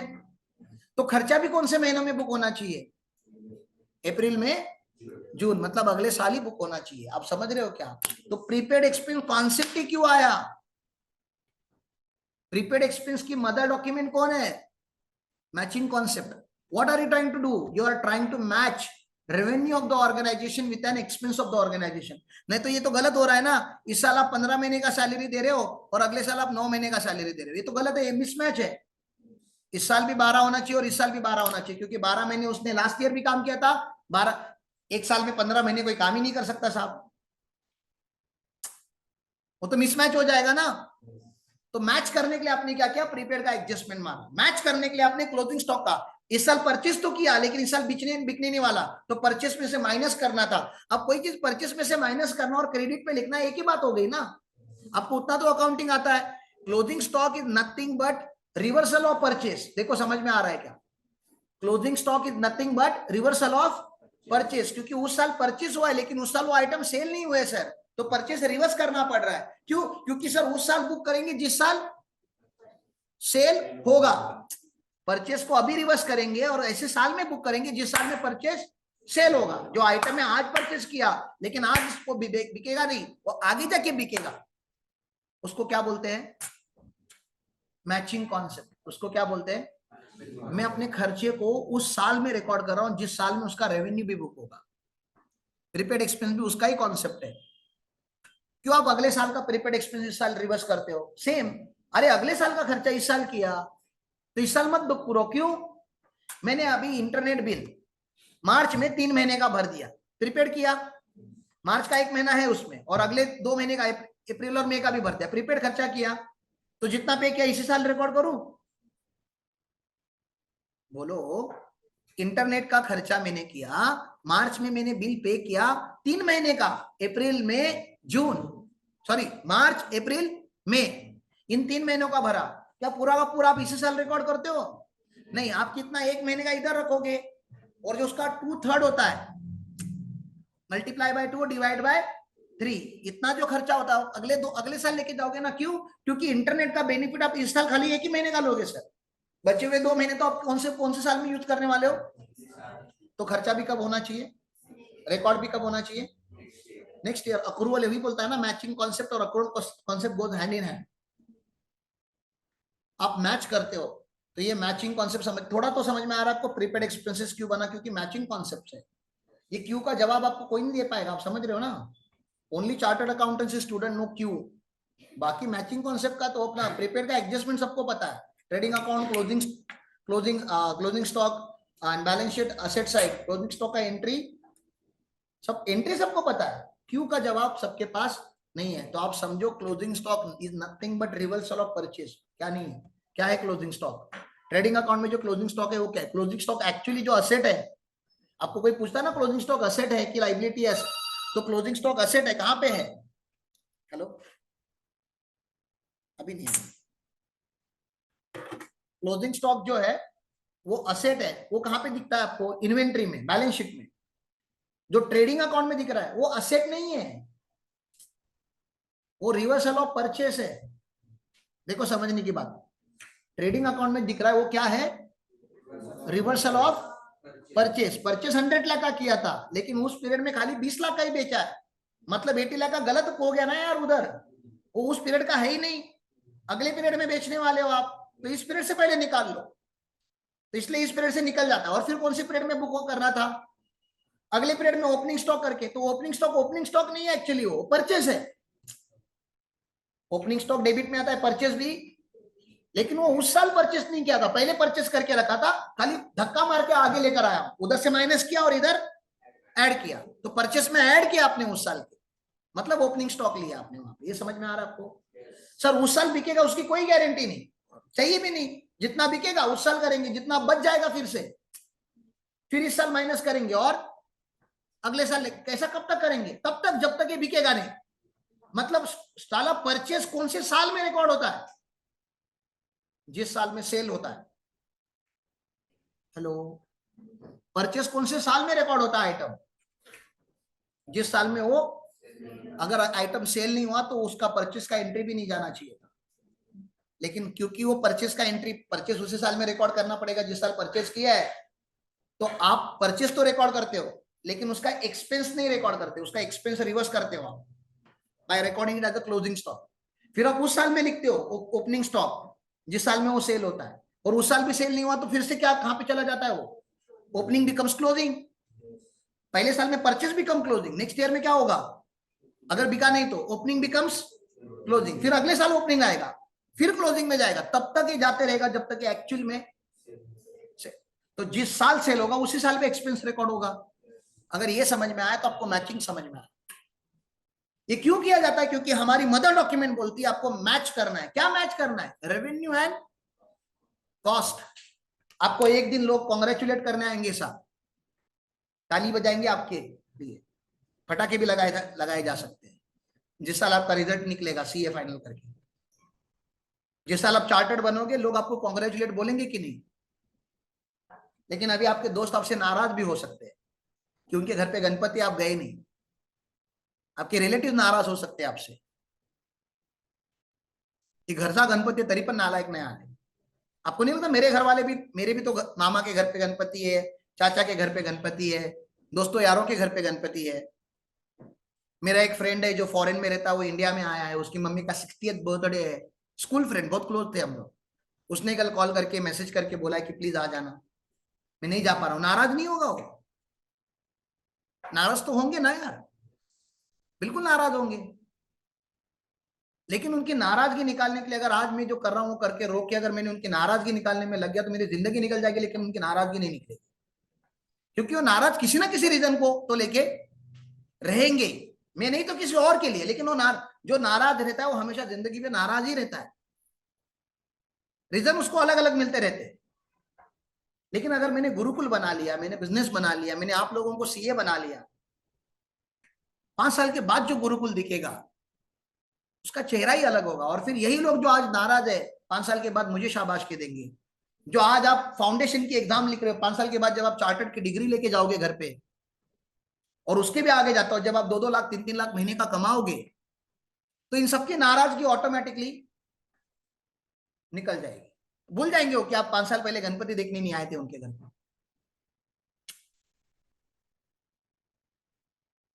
उनको आपका सक्सेस दिखेगा 5th ईयर में। लेकिन मुझे बताओ क्या सक्सेस खाली 5th ईयर का एफर्ट से आया है? 5 साल लगे ना वहां तक पहुंचने के लिए। तो अगर आपको कोई बोलेगा अरे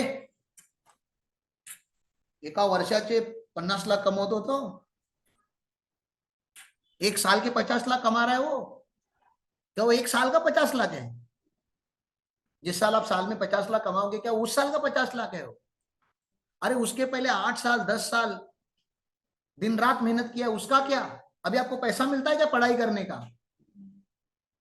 तो आज आपकी एफर्ट्स का कोई वाहवाह नहीं करेगा। क्यों? क्योंकि आप आज अपने रिजल्ट नहीं लगाए। It's like planting a tree, see is like that only, no. आज आप सीड लगा रहे हो, रोज आपको उसको नर्चर करना है, नर्चर करना है। फल मिलेंगे क्या अभी? नहीं, फल कब मिलेंगे? आज सीड लगाओगे तो कितना टाइम लगता है पेड़ आने के लिए? आम का लो, नारियल का लो, कितना टाइम लगेगा? 5 साल, 8 साल, 10 साल लग जाते हैं ना रे। तो सीए भी वैसा ही है, 5 से 10 साल लग जाएंगे आपको फल देते देते। लेकिन जब फल देगा ना तो जिंदगी भर देते रहेगा अभी वो झाड़। अब उसको पानी भी डालने की जरूरत नहीं है, अब उसको खाद भी डालने की जरूरत, अब वो है, अब बन गया, वो सर्वाइव होगा अपने। जब छोटा रहता है तो उसको प्रोटेक्ट करना पड़ता है। तो अभी आपका सीए बनने का सपना भी वैसा ही है, छोटे प्लांट के जैसा है। अभी आपको उसको नर्चर करना है, प्रोटेक्ट करना है, डेडिकेटेड रहना है। एक बार ये ग्रो हो जाएगा, जैसे आज जो आपका सपना है वो मेरे लाइफ में ग्रो हो चुका है। I am not bother about my tomorrow, never bother about tomorrow. क्यों? मुझे कल की चिंता ही नहीं है। अरे मैं सीए है, कल की चिंता क्यों करूं? जहां पे भी जाऊंगा कमा लूंगा, डिग्री है अपने पास, साइन करने का भी पैसा मिलता है। बताओ, काम नहीं करोगे साइन करने का भी मिलता है, तो साइन ही कर लूंगा। चाल गलत पेपर पे भी साइन कर लूंगा, पैसा चाहिए अभी। अब एथिक्स वगैरह बाजू रख दूंगा, अगर पैसे ही कमाने होंगे तो भाई डिग्री आज मुझे बेनिफिट दे रही है। लोगों को लगता है आज राम सक्सेसफुल हो गया, आज पैसे कमाने लगे, आज मोटा मानुस झाला। अरे 10 साल से घिस रहा था तब कहां थे तुम लोग? तो मैं आपको भी वही बताना चाहता हूं, बिजनेस में अचानक प्रॉफिट नहीं आता, एक पीरियड होता है, एक कमिटमेंट होती है। तो आपको समझ में आना चाहिए जो बेनिफिट आपको आज मिल रहे हैं वो आज के एफर्ट्स के नहीं है, वो क्यूमुलेटिव है, बहुत सालों से चलाते आए हो। तो बिजनेस भी वैसे ही होता है, बहुत साल चलाना पड़ता है, तब जाके कहीं तो ग्रॉस प्रॉफिट दिखना चालू हो जाता है, प्रॉफिट दिखना चालू है, और फिर लगता है कि यार जो कर रहे थे वो बहुत सही था यार। जब तक रिजल्ट नहीं मिलता तब तक तुम भी कंफ्यूज होते हो कि जो मैं कर रहा हूँ पता भी नहीं काम का है कि नहीं है, ये लेक्चर काम का है कि नहीं है, ये जो सैक्रिफाइस मैं कर रहा हूँ, जो जबकि सैक्रिफाइस तो है ही नहीं। घर पे आज सोता तो क्या, आज नींद सैक्रिफाइस करके यहाँ पे आज घर, अभी उड़ जा, सोने के दिन निकल गए तेरे, और कितना सोएगा रे? काम करने के दिन चालू हो गए, अब काम भी नहीं कर पा रहे हो, तो तुम बीच वाले पीरियड में हो जहाँ पे सोना भी अलाउड नहीं, जहाँ पे काम भी नहीं हो रहा है आपसे, आप ट्रांजिशनल पीरियड में हो।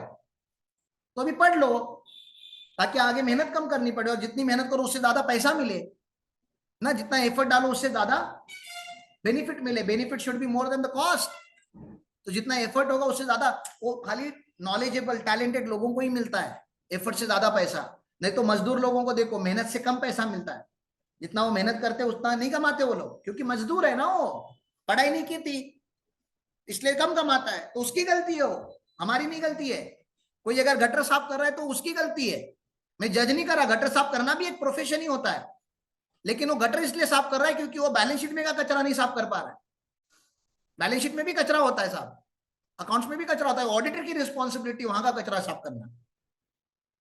एक टीचर का काम होता है आपके दिमाग में का कचरा साफ करना। तो मे भी मेरे और गटर वाले में कोई फर्क नहीं, तुम गटर लेके आते हो यहाँ पे, यही कचरे का डब्बा है तुम्हारा, वो कचरे का डब्बा साफ करने का काम हमारा है, क्योंकि हम टीचर है तो हमारा रिस्पॉन्सिबिलिटी अलग है, और इसका पैसा ज्यादा मिलता है। रास्ते पे का कचरा साफ करने का पैसा कम मिलता है, दिमाग का कचरा साफ करने का पैसा ज्यादा मिलता है।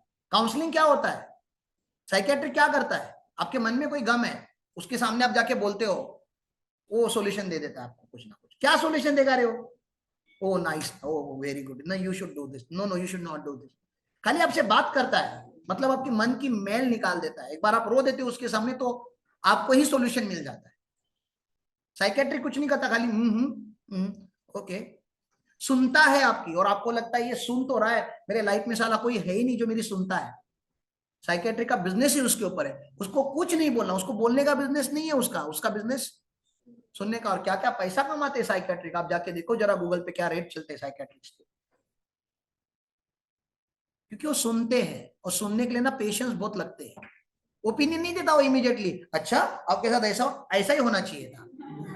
वो साइकेट्रिस्ट नहीं है, वो माँ है तुम्हारी हाँ, जो बोलती रहती है ऐसा करेगा तो ऐसा ही होगा, ठीक है ना।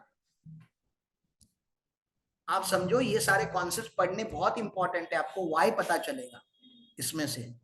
और जब वो वाई पता चल जाता है ना, यू फील पावरफुल ना। देखो आपको अभी एंट्रीज का लॉजिक पता चल जाएगा तो यू विल फील वीक और यू विल फील पावरफुल। ये सारे कॉन्सेप्ट में बता रहा हूँ अकाउंट्स के प्रोफेसर्स को भी नहीं आते, टीचर्स को भी नहीं आते, और आप स्टूडेंट हो अकाउंट्स के और आपको आने चालू हो जाएंगे। मैं नहीं बता रहा पूरा समझ में आएगा जो मैं बताने का ट्राई कर रहा हूँ, लेकिन यार आज से सुनना तो चल, कम से कम मैचिंग ये वर्ड तो सुन लिया, एंटिटी वर्ड तो सुन लिया, गोइंग कंसर्न एक शब्द तो सुन लिया, डिक्शनरी में हो तो ऐड हो गया आज। मुझे नहीं पता कितने लोगों को actually going concern, consistency, matching, entity, periodicity समझेगा या नहीं सब, कम से कम वर्ड तो समझने इधर गिरने चालू हो गए। इसके आगे कोई भी प्रोफेसर रेफर करता है, अरे this is because of matching concept, you feel हाँ हाँ ओके मैचिंग सुना था, या I know I know I know, at least उतना होना चाहिए, ठीक है। गोइंग कंसर्न मैंने बता दिया आपको, गोइंग कंसर्न मतलब going going going going going. जब गोइंग कंसर्न को स्टॉप लगता है तो आपको डिस्क्लोज करना पड़ेगा, शेयर होल्डर को चुना लगा के नहीं रखने का। इधर कोर्ट में केस चालू हो गया है, पता है आपको, कोर्ट ऑर्डर देने वाला है आपका दुकान बंद करने का, आप शेयर होल्डर को बैलेंस शीट बना के चुना मत लगाओ, डिस्क्लोज कर दो कि हमारे अगेंस्ट केस हो गया है, हमें बिजनेस बंद करना पड़ेगा। तो कौन सा अकाउंट बनाओगे आप? रियलाइजेशन, बैलेंस शीट नहीं बनाने का फिर, ठीक है ना। कॉस्ट कॉन्सेप्ट, कॉस्ट पे रिकॉर्ड करो हर एक चीज, कितने में बिकेगा उस पे नहीं, कॉस्ट पे रिकॉर्ड करो। हाँ कभी कभी इसका भी है, इसका कॉस्ट का बाप कॉन्सेप्ट कौन सा है? रियलाइजेशन, कि कभी कभी कितने पे रियलाइज होगा उस पे भी रिकॉर्ड करना पड़ता है, that is realisation account. Dual aspect of, अभी ड्वेल तो पता ही आपको, ये डबल एंट्री, एक डेबिट दूसरा क्रेडिट, तो ड्वेल होना चाहिए। कंजर्वेटिज्म, कॉस्ट और NRV whichever is lower, cost और एनआरवी विचएवर इज लोअर मतलब समझता है ना, कंजर्वेटिज्म रहो आप लाइफ में, कंजर्वेटिव रहो। Don't celebrate your success too early. आपने देखा होगा स्पोर्टमैन का, एक स्पोर्टमैन रेस करते आता है, विनिंग लाइन के जरा करीब आता है और वो हाथ दिखाना चालू होता है, जरा सा एकदम करीब है, आखिरी 5 कदम डालने हैं उसको, और हिल क्रॉस, वो देखता है पीछे कोई नहीं है, हाथ दिखाना चालू कर देता है, सक्सेस सेलिब्रेट करना चालू। साइकिल के रेस में भी ऐसा एक आता है, साइकिल की रेस होती रहती है और क्लोजिंग लाइन के आके वो हाथ दिखा देता है सबको, सेलिब्रेट करना चालू करता है क्योंकि वो जीत ही गया, और तब तक उसके बाजू से कोई आके विनर बन जाता है, और फिर नीचे सेंटेंस आता है, do not celebrate your success too early. पहले बन जाओ और बाद में सक्सेसफुल एंजॉय करो, एंजॉय करने के लिए तो बहुत टाइम मिलेगा, पहले सक्सेसफुल बन तो जाओ। नहीं ऑलमोस्ट बन गया, ऑलमोस्ट कंप्लीट नहीं होता, कंप्लीट कंप्लीट होता है। आप समझ रहे हो मैं क्या बता रहा हूं? कंजर्वेटिज्म भी वही बोलता है, जब तक लाइन क्रॉस नहीं हुई है ना सक्सेस की, तब तक ऊपर नहीं देखने का, तब तक कंसिस्टेंटली कंजर्वेटिज्म में लगा रहने का। अपना सक्सेस चिल्ला चिल्ला के बताने की जरूरत नहीं है लोगों को, ऑटोमेटिकली पता चल जाता है। तो आगे जाके प्रॉफिट होने वाला है, अभी रिकॉर्ड नहीं कर, लेकिन आगे जाके लॉस होने वाला है, अभी रिकॉर्ड कर लो। सरप्राइज बाद में दोगे चलेगा, शौक है तो अभी दे दो, क्योंकि आगे जाके बहुत बड़ा शौक होता है, तो जोर का झटका धीरे से अभी से लेना चालू करो। प्रोविजन बन, जैसे आप मुझे बताओ ना, हमारे एलिट गुरुकुल के अकाउंट में हम लोग आरडीडी नहीं मारते, एलिट गुरुकुल भी कंपनी है ना, we don't create RDD, reserve for doubtful debt हम क्रिएट ही नहीं करते। क्यों? क्योंकि हमें लगता है हमारे यहाँ पे जितने भी स्टूडेंट, हमारे जितने भी क्लाइंट है, वो सारे गुड डेटर है, सारे ने पैसे नहीं दिए, लेकिन they are all are good debts, bad debts नहीं है, दे आर गुड डेट्स। मतलब एक दिन वो रियलाइज हो जाए, रियलाइज हो जाएगा, इसका क्या मतलब है? अभी सेल किया है, अभी रियलाइज नहीं हुआ, मतलब मेरे पास पैसे आए नहीं है, लेकिन एक ना एक दिन आ ही जाएंगे। लेकिन जिस दिन मुझे डर लगना चालू हो जाएगा कि 100 बच्चे 5 बच्चे तो भरते ही नहीं फी, अभी तक का एक अनुभव है, तो हमें हर साल फिर 5% का क्या भरना पड़ेगा? बैड डेट्स का प्रोविजन बनाना। मुझे नहीं पता ना कौन से, आपको सर पता है जब 5 बच्चे नहीं बैठे तो उन 5 बच्चों का एडमिशन मत दो, यही नहीं पता होता ना कि 100 में से 5 कौन होंगे। वो पता चल जाए तो उनको फांसी पे चढ़ा दूं मैं। वो एक्टिंग बहुत अच्छी करते हैं, हमको लगता है कि दे ही देगा, बाद में नहीं देता। क्लाइंट भी जब तक बिल नहीं गया तब तक, अरे सर क्या काम किया, आपकी टीम क्या भारी टीम है, अरे सर क्या काम करते हैं, अरे सर एकदम मजा आ गया सर, ऐसा ऑडिट अभी तो किसी ने किया। जैसे ही बिल जाता है, क्या सर ऐसा कैसे है सर, इतना बिल, अरे ऐसा कैसे करना है, तो अभी फोन उठाना बंद कर देता है, फिर ब्लॉक कर देता है, फिर बहाने देता है। तो समझ जाने का अभी ये पैसे नहीं देने वाला है। चूना लगेगा, आपको भी बहुत बड़ा चूना लगेगा, बहुत बड़ा चूना लगता है मार्केट में भाई। और मार्केट में हर नए प्लेयर को पहले पीसा जाता है। तो मैं भी मार्केट में कभी तो नया था, मैं भी इमोशनल था, मैं भी बोलता था अरे क्लाइंट से पैसे क्या, आशीर्वाद ही दे दो सर आप। अब आशीर्वाद वगैरह देखो, पहले अभी पैसे दो, बाद में बात करेंगे, मेरी टीम अच्छे नहीं, वो बाद में बात करेंगे, पहले उसका जो काम किया उसका क्या दे दो, पैसा दे दो। और पैसा नहीं दोगे तो अगले महीने से काम बंद। थोड़ा हमको हार्श बनना पड़ा, और हम हार्श डायरेक्टली नहीं बने थे, 7-8 साल का बैड डेट झेला है, तब जाके हम हार्श बनते। ऐसा हर नए सीए के साथ होता है, सोचो, मतलब इंडस्ट्री में ऐसे हरामखोर क्लाइंट है, उनको पता है कि नया सीए है, 2-3 साल तो पैसे मांगेगा नहीं, पहले इसको पीस लेते। आपको मैं हिंट दे रहा हूं और रिकॉर्डेड लाइन पे ये बोल रहा हूं कि ऐसे निच्चड़ लोग हैं इस दुनिया में, जैसे ही नया है पता चल जाता है ना, पहले उसको काम देते, बोलते अरे आप हमारा काम करो। आपको लगता है कितना अच्छा क्लाइंट है, मैं नया हूं फिर भी मुझको काम दे रहा है, तू समझ तेरे को पैसे नहीं देने वाला हो, उसके पहले सीए से बात तो कर कि सर ये सीए बदल रहा है, आप ठीक तो हो। बोलेगा 3 साल से मुझको डुबा के रखा है। तो आपको पता होना चाहिए कि इस क्लाइंट का काम नहीं लेना चाहिए ना, लेना चाहिए कि नहीं लेना चाहिए, लेना चाहिए कि नहीं लेना चाहिए। इसने पहले 3 सीए कब डुबाया, आप चाहते हो बताओ, नहीं ले रहे हो ना, क्योंकि आप कंजर्वेटिज्म फॉलो कर रहे हो। क्या फॉलो कर रहे हो, आपको लग रहा है कि आपका लॉस होगा इसमें, तो आपको इसमें जाना नहीं चाहिए, आप प्रूडेंट हो। नहीं नहीं सर ले लूंगा, मेरे को तो पैसा दे ही देगा ये कंजर्वेटिव, ये प्रूडेंट नहीं है। आप अगले, पता है वो एक बेवड़ा रहता है, वो एक गटर के बाजू में, बहुत पुराना मूवी का सीन है, आपने देखा भी है कि नहीं पता नहीं, इंस्टाग्राम पे कभी ऐसे गटर के बाजू में खड़ा रह के ना चिल्लाते रहता है बहुत जोर जोर से, 25। ऐसे गटर का खड्डा रहता है, बाजू में खड़ा, एकदम सुकड़ा सा दिखा एकदम एकदम ऐसा काना भी ना रहता है वो, 25 ऐसे जोर जोर से चिल्लाते रहता है। अरे कोई भी उसके बाजू में से जाता है ना, बहुत जोर से चिल्लाते 25। अब एक बेचारा इंटरव्यू के लिए जाने वाला रहता है, शायद कोट वगैरह मतलब टाई वगैरह पहन के जाता है, वो देखता है कि क्या ये चिल्ला क्या रहा है नीचे जाके, जैसे ही वो झुकता है ना देखने के लिए नीचे, क्या है ये पीछे से लात मार देता है, बोलता है 26।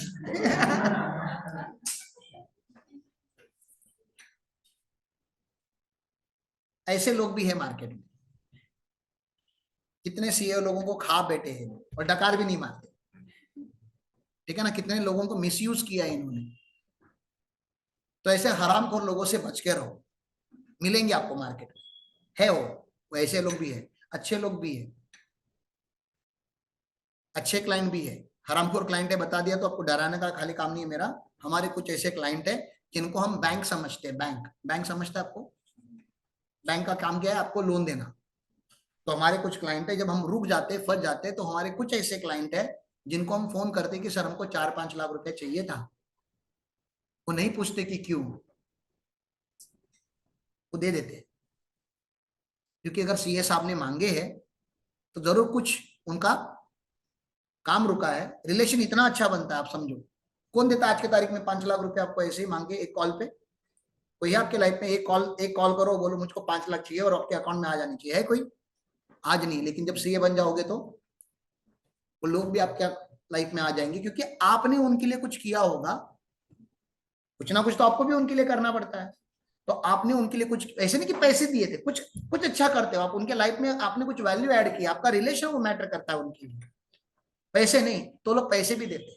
हमारे लाइफ में ऐसे लोग हैं जो हम, जिनको हम बैंक क्लाइंट बोलते हैं, दिस आर बैंक क्लाइंट, उनका उनको बिलिंग भी नहीं करते जल्दी, उनको बिलिंग भी तभी करते जब हमको पैसे की जरूरत होती है, हमको पता है कि एकदम पानी यहां तक आ जाएगा, इनको बिल भेज देंगे, ये फटाक से पैसे देते, कभी कभी पैसे देते, बिल बोलते बाद में भेज देना, कोई टेंशन नहीं, कोई टेंशन नहीं है, बिल बाद में भेज देना,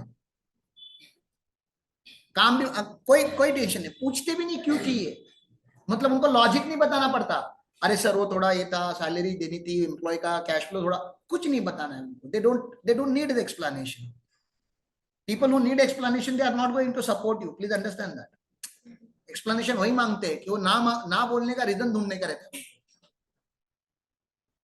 जो देने वाला रहता है वो बिना रीजन के ही दे देता है. तो अच्छे क्लाइंट बुरे क्लाइंट सब होते हैं. सर अच्छे क्लाइंट कहाँ मिलते हैं? मुझे बता ना, अच्छे स्टूडेंट कहाँ मिलेंगे मुझे? मेरे लिए क्लाइंट कौन है? स्टूडेंट ना. मुझे भी अच्छे स्टूडेंट ही चाहिए गुरुकुल में. कहाँ मिलते हैं? कोई गांव होगा, कोई पता होगा तो बता दो ना, मैं जाके उनको लेकर आता हूँ. आपको पता है अच्छा इस दुनिया में एग्जिस्ट करता ही नहीं. रैंडम लोगों को ले लेना होता है और उनको अच्छा बनाना होता है. तो अच्छे क्लाइंट नहीं होते. क्लाइंट होता है. आप उनका काम चालू कर लो, उसके बाद आपको पता चलता है कि यह हरामखोर अच्छा है कि हरामखोर ही है. बाद में पता चलता है. तो सर भरोसा किसके ऊपर रखने का? अच्छे लोगों के ऊपर. कैसे पता चलेगा अच्छा है कि नहीं है? भरोसा रखो तो सही. भरोसा टूट गया तो समझने का कि अच्छा नहीं था. और रह गया तो ओके, लकी यू आर. ठीक है. कंसिस्टेंसी तो मैंने आपको बताया हुआ ही है. और लास्ट वाला वर्ड क्या है? मटेरियलिटी. मैडम ने तो पढ़ाया होगा मटेरियलिटी. मटेरियलिटी तो पढ़ाया होगा. मटेरियलिटी के और क्या क्या वर्ड है? सिग्निफिकेंस. सिग्निफिकेंस को भी और क्या बोलते हैं? इंपॉर्टेंस. सिग्निफिकेंस को और क्या बोला जाता है? इंपॉर्टेंट. तो मुझे बताओ मटेरियलिटी का मतलब क्या है? मटेरियलिटी का एग्जांपल क्या दिया मैडम ने आपको कॉन्ट्रैक्ट एक्ट पढ़ाने के टाइम पे? घोड़ी का एग्जांपल दिया था क्या? चलो मैं देता हूं घोड़ी का एग्जांपल. आप घोड़ी परचेस करने गए. मुझे घोड़ी डिजाइन करनी नहीं आती है. घोड़ी है. घोड़ी के 4 पैर होते हैं. आप घोड़ी परचेस करने गए और उस घोड़ी का दिखने के लिए एकदम छान है, सुंदर, मजबूत एकदम. लेकिन उस घोड़ी क्यों परचेस कर रहे हो आप? घर पे रखने के लिए उसको भगाओगे? भगाएंगे ना. लेकिन उसका एक पाँव नहीं.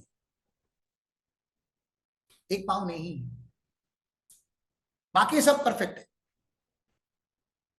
और ये घोड़ी मार्केट रेट से सस्ते पे मिल रही है. बताओ क्यों सस्ते पे मिलती है? मार्केट में घोड़ी का रेट 10 लाख चालू है, ये 4 लाख में 2 लाख में मिल रही है. बताओ. ये कॉमन सेंस है ना. आपने 2 लाख रुपया देके इसको खरीद लिया मार्केट रेट भाव से एकदम कम दाम पे. क्या बाद में आप सेलर के ऊपर केस कर सकते हो? क्या केस करना था सेलर के ऊपर? सर सेलर ने बताया नहीं कि घोड़ी को एक पाँव नहीं है. कोर्ट क्या पूछेगा आपको? अंधा है क्या? घोड़ी को पाँव नहीं, मुझको लग रहा है तेरे को आंख नहीं है. पाँव नहीं है, कॉमन सेंस है ना. घोड़ी लेने के टाइम पे तुमने देखा नहीं क्या? जो ऑब्वियस चीज है वो बताने की जरूरत है क्या? वही मैंने बताया ना आपको. तो अकाउंट्स में फंडामेंटल अजम्पशन क्या है? Accrual, going concern and consistency. Obvious है, बताने की कोई जरूरत नहीं है. नहीं फॉलो करोगे तो बताओ. ऑब्वियस है. कंपनी में लॉस हुआ है, पीएनएल में दिख रहा है. पीएनएल में दिख रहा है क्या? लॉस हुआ है. 1 साल से नहीं, बहुत सालों से होते आया है. और आपने उसी कंपनी में पैसे लगाए और बाद में लॉस, आपको भी लॉस हो गया. मतलब आपकी शेयर की प्राइस कम हो गई, आपको भी लॉस हुआ. क्या आप कंपनी के ऊपर केस ठोक सकते हो? हमको बताया नहीं इन्होंने कि लॉस मेकिंग कंपनी है. अरे अलग से क्यों बताएंगे? पीएनएल के बैलेंस शीट के फेस पे लिखा हुआ है. नहीं मैंने देखा नहीं तो किसका प्रॉब्लम है? तूने देखा नहीं अगर डाउनलोड करके तो किसका प्रॉब्लम है? आपका प्रॉब्लम. उन्होंने तो बताया था ना. तो आप ये नहीं बोल सकते कि उन्होंने बताया नहीं. अरे उन्होंने बताया, पीएनएल बना के दिया, तूने देखा नहीं तो तेरा प्रॉब्लम है.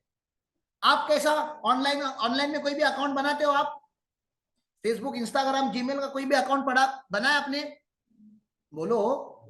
उसमें अकाउंट बनाने के टाइम पे टर्म्स एंड कंडीशन आता है? कभी जिंदगी में रीड किया है? बस उसमें एक कंडीशन ऐसा लिखा है तुम्हारी सारी प्रॉपर्टी उनके नाम होगी. हाँ आई अग्री. अरे आई अग्री दबाने से पहले देखना था ना कि ऊपर क्या लिखा है. पापा ने प्रॉपर्टी सेल की है, अग्रीमेंट साइन किया है या बाय की है? अग्रीमेंट साइन किया. अग्रीमेंट में 25 पेज का अग्रीमेंट बनता है प्रॉपर्टी का. उसमें का एक क्लॉज है, a seller have right to reacquire the property at this price. Agreement में लिखा है, एक क्लॉज, एक लाइन डाल के दी और पापा ने मजे से साइन कर दिया है, और 6 महीने बाद वो बंदा फिर से आता है, बोलता है ये लो आपके 2 लाख रुपए, मेरी प्रॉपर्टी मुझको दे दो। बोलेगा क्यों? बोलेगा अग्रीमेंट ही ऐसा था अपना। अब बोलोगे क्या? बोलते हाँ, क्लॉज नंबर 27 जाके देख लो। है अभी है नहीं करने का, कभी अंधे के जैसा साइन नहीं करने का कुछ भी पेपर। तो घर पे जाके बताओ, ऐसे सब क्लॉज होते हैं, क्लॉज ऑफ रिवोकेशन बोला जाता है इसको, कि ट्रांजैक्शन को रिवोक करने का क्लॉज डाल के देते हो लोग कभी कभी, जो शाने लोग होते हैं। प्रॉपर्टीज के स्कैम ऐसे थोड़ी ना क्या होते हैं, एक प्रॉपर्टी 5-5 लोगों को बेची जाती है, तो गुड फेथ पे नहीं नहीं वो मेरे पहचान का है, अच्छा इंसान है, मेरे साथ तो ऐसे नहीं करेगा, बस यही पे दुनिया फंस गई।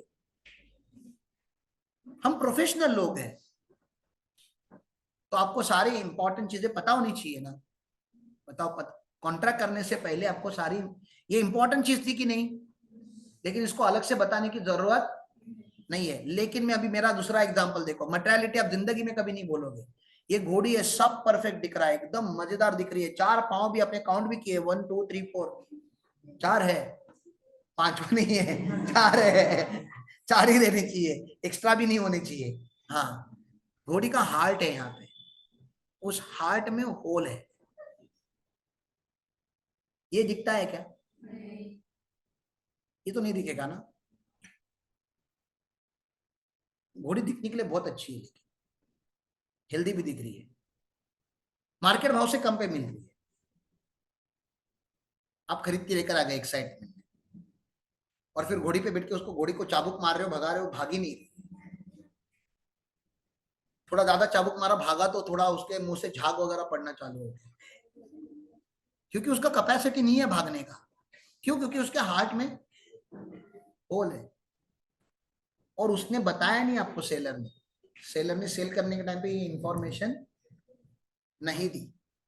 देनी इंपॉर्टेंट थी क्या? ये समझ में आता? इतना अक्ल है आपको ना। तो ये कौन सा इंफॉर्मेशन था?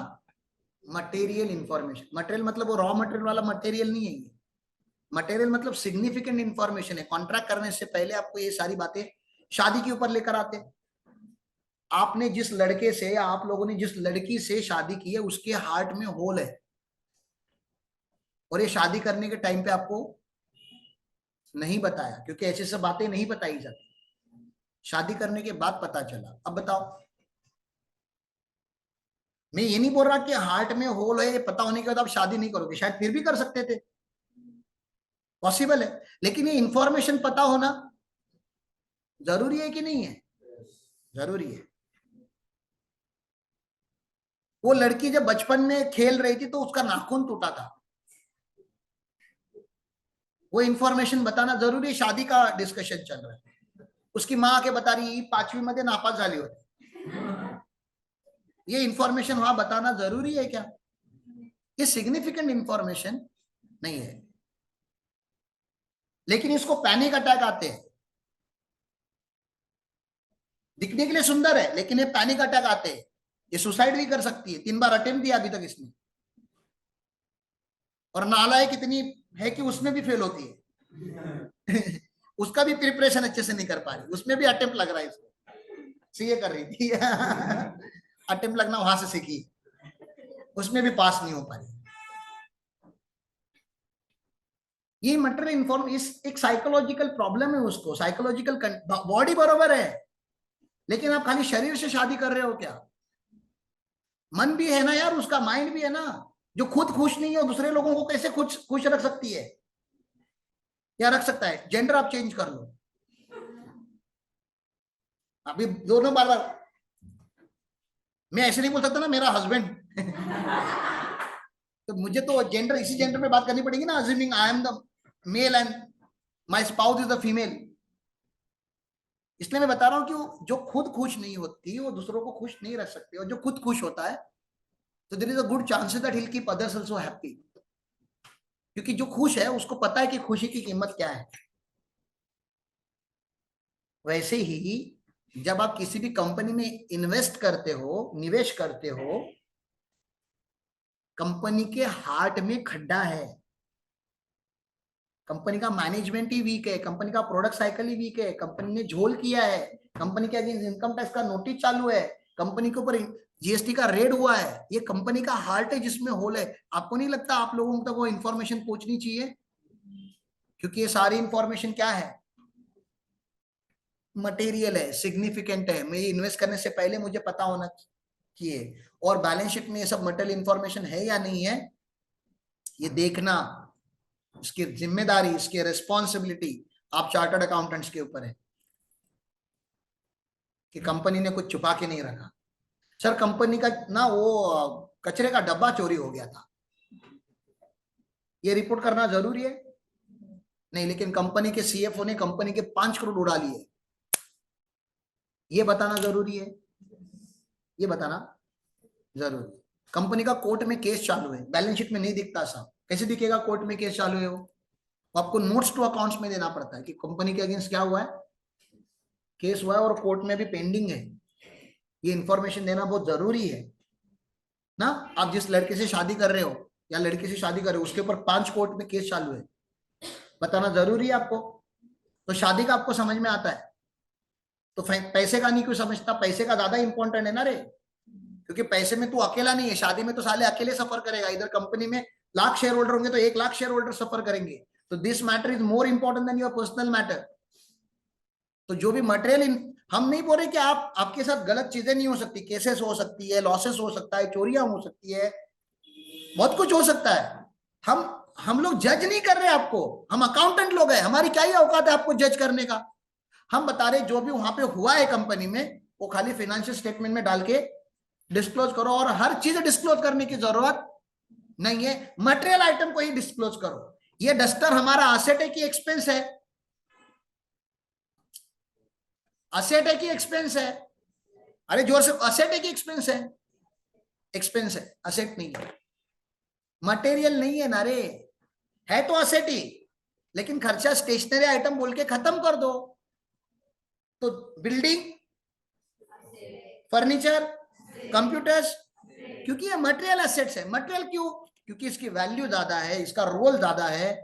ये चोरी होगा तो फर्क पड़ता है, ये चोरी होगा तो फर्क पड़ता है। चोरी करके लेके जाओगे सालो आज, नहीं तो लेके सर ने बोला जाने से फर्क नहीं पड़ता है, लेके चल। अरे कल किससे पूछू? पूछने के लिए कुछ चाहिए ना इधर। तो मटेरियलिटी कॉन्सेप्ट आई गेस आपको समझा, ठीक है ना? चीजों को आपको डिस्क्लोज करना है। तो आज मैंने इसका इंट्रोडक्शन टाइप आपको बताया। अब इंट्रोडक्शन हमेशा इजी होता है, मैंने बोला क्या और उन्होंने लिखा क्या वो अलग ही होता है। लेकिन आज आपको मैंने एक एक वर्ड बताना चाहा कि देखो भाई, इतने वर्ड्स आपको पता होने चाहिए मिनिमम। अकाउंट्स में आए हो तो इतने मिनिमम शब्द आपको, इन शब्दों का मतलब जानना चाहते हो कि नहीं आप? ये जो भी लिखा है यहाँ पे, एंटिटी कॉन्सेप्ट, मनी मेजरमेंट, इनका मतलब पता होना। आप महान बनने वाले हो अकाउंट्स में, इन टर्मिनोलॉजीज का मतलब पता होना चाहिए ना। बस अगले लेक्चर में हम वही करेंगे, ठीक है? Thank you.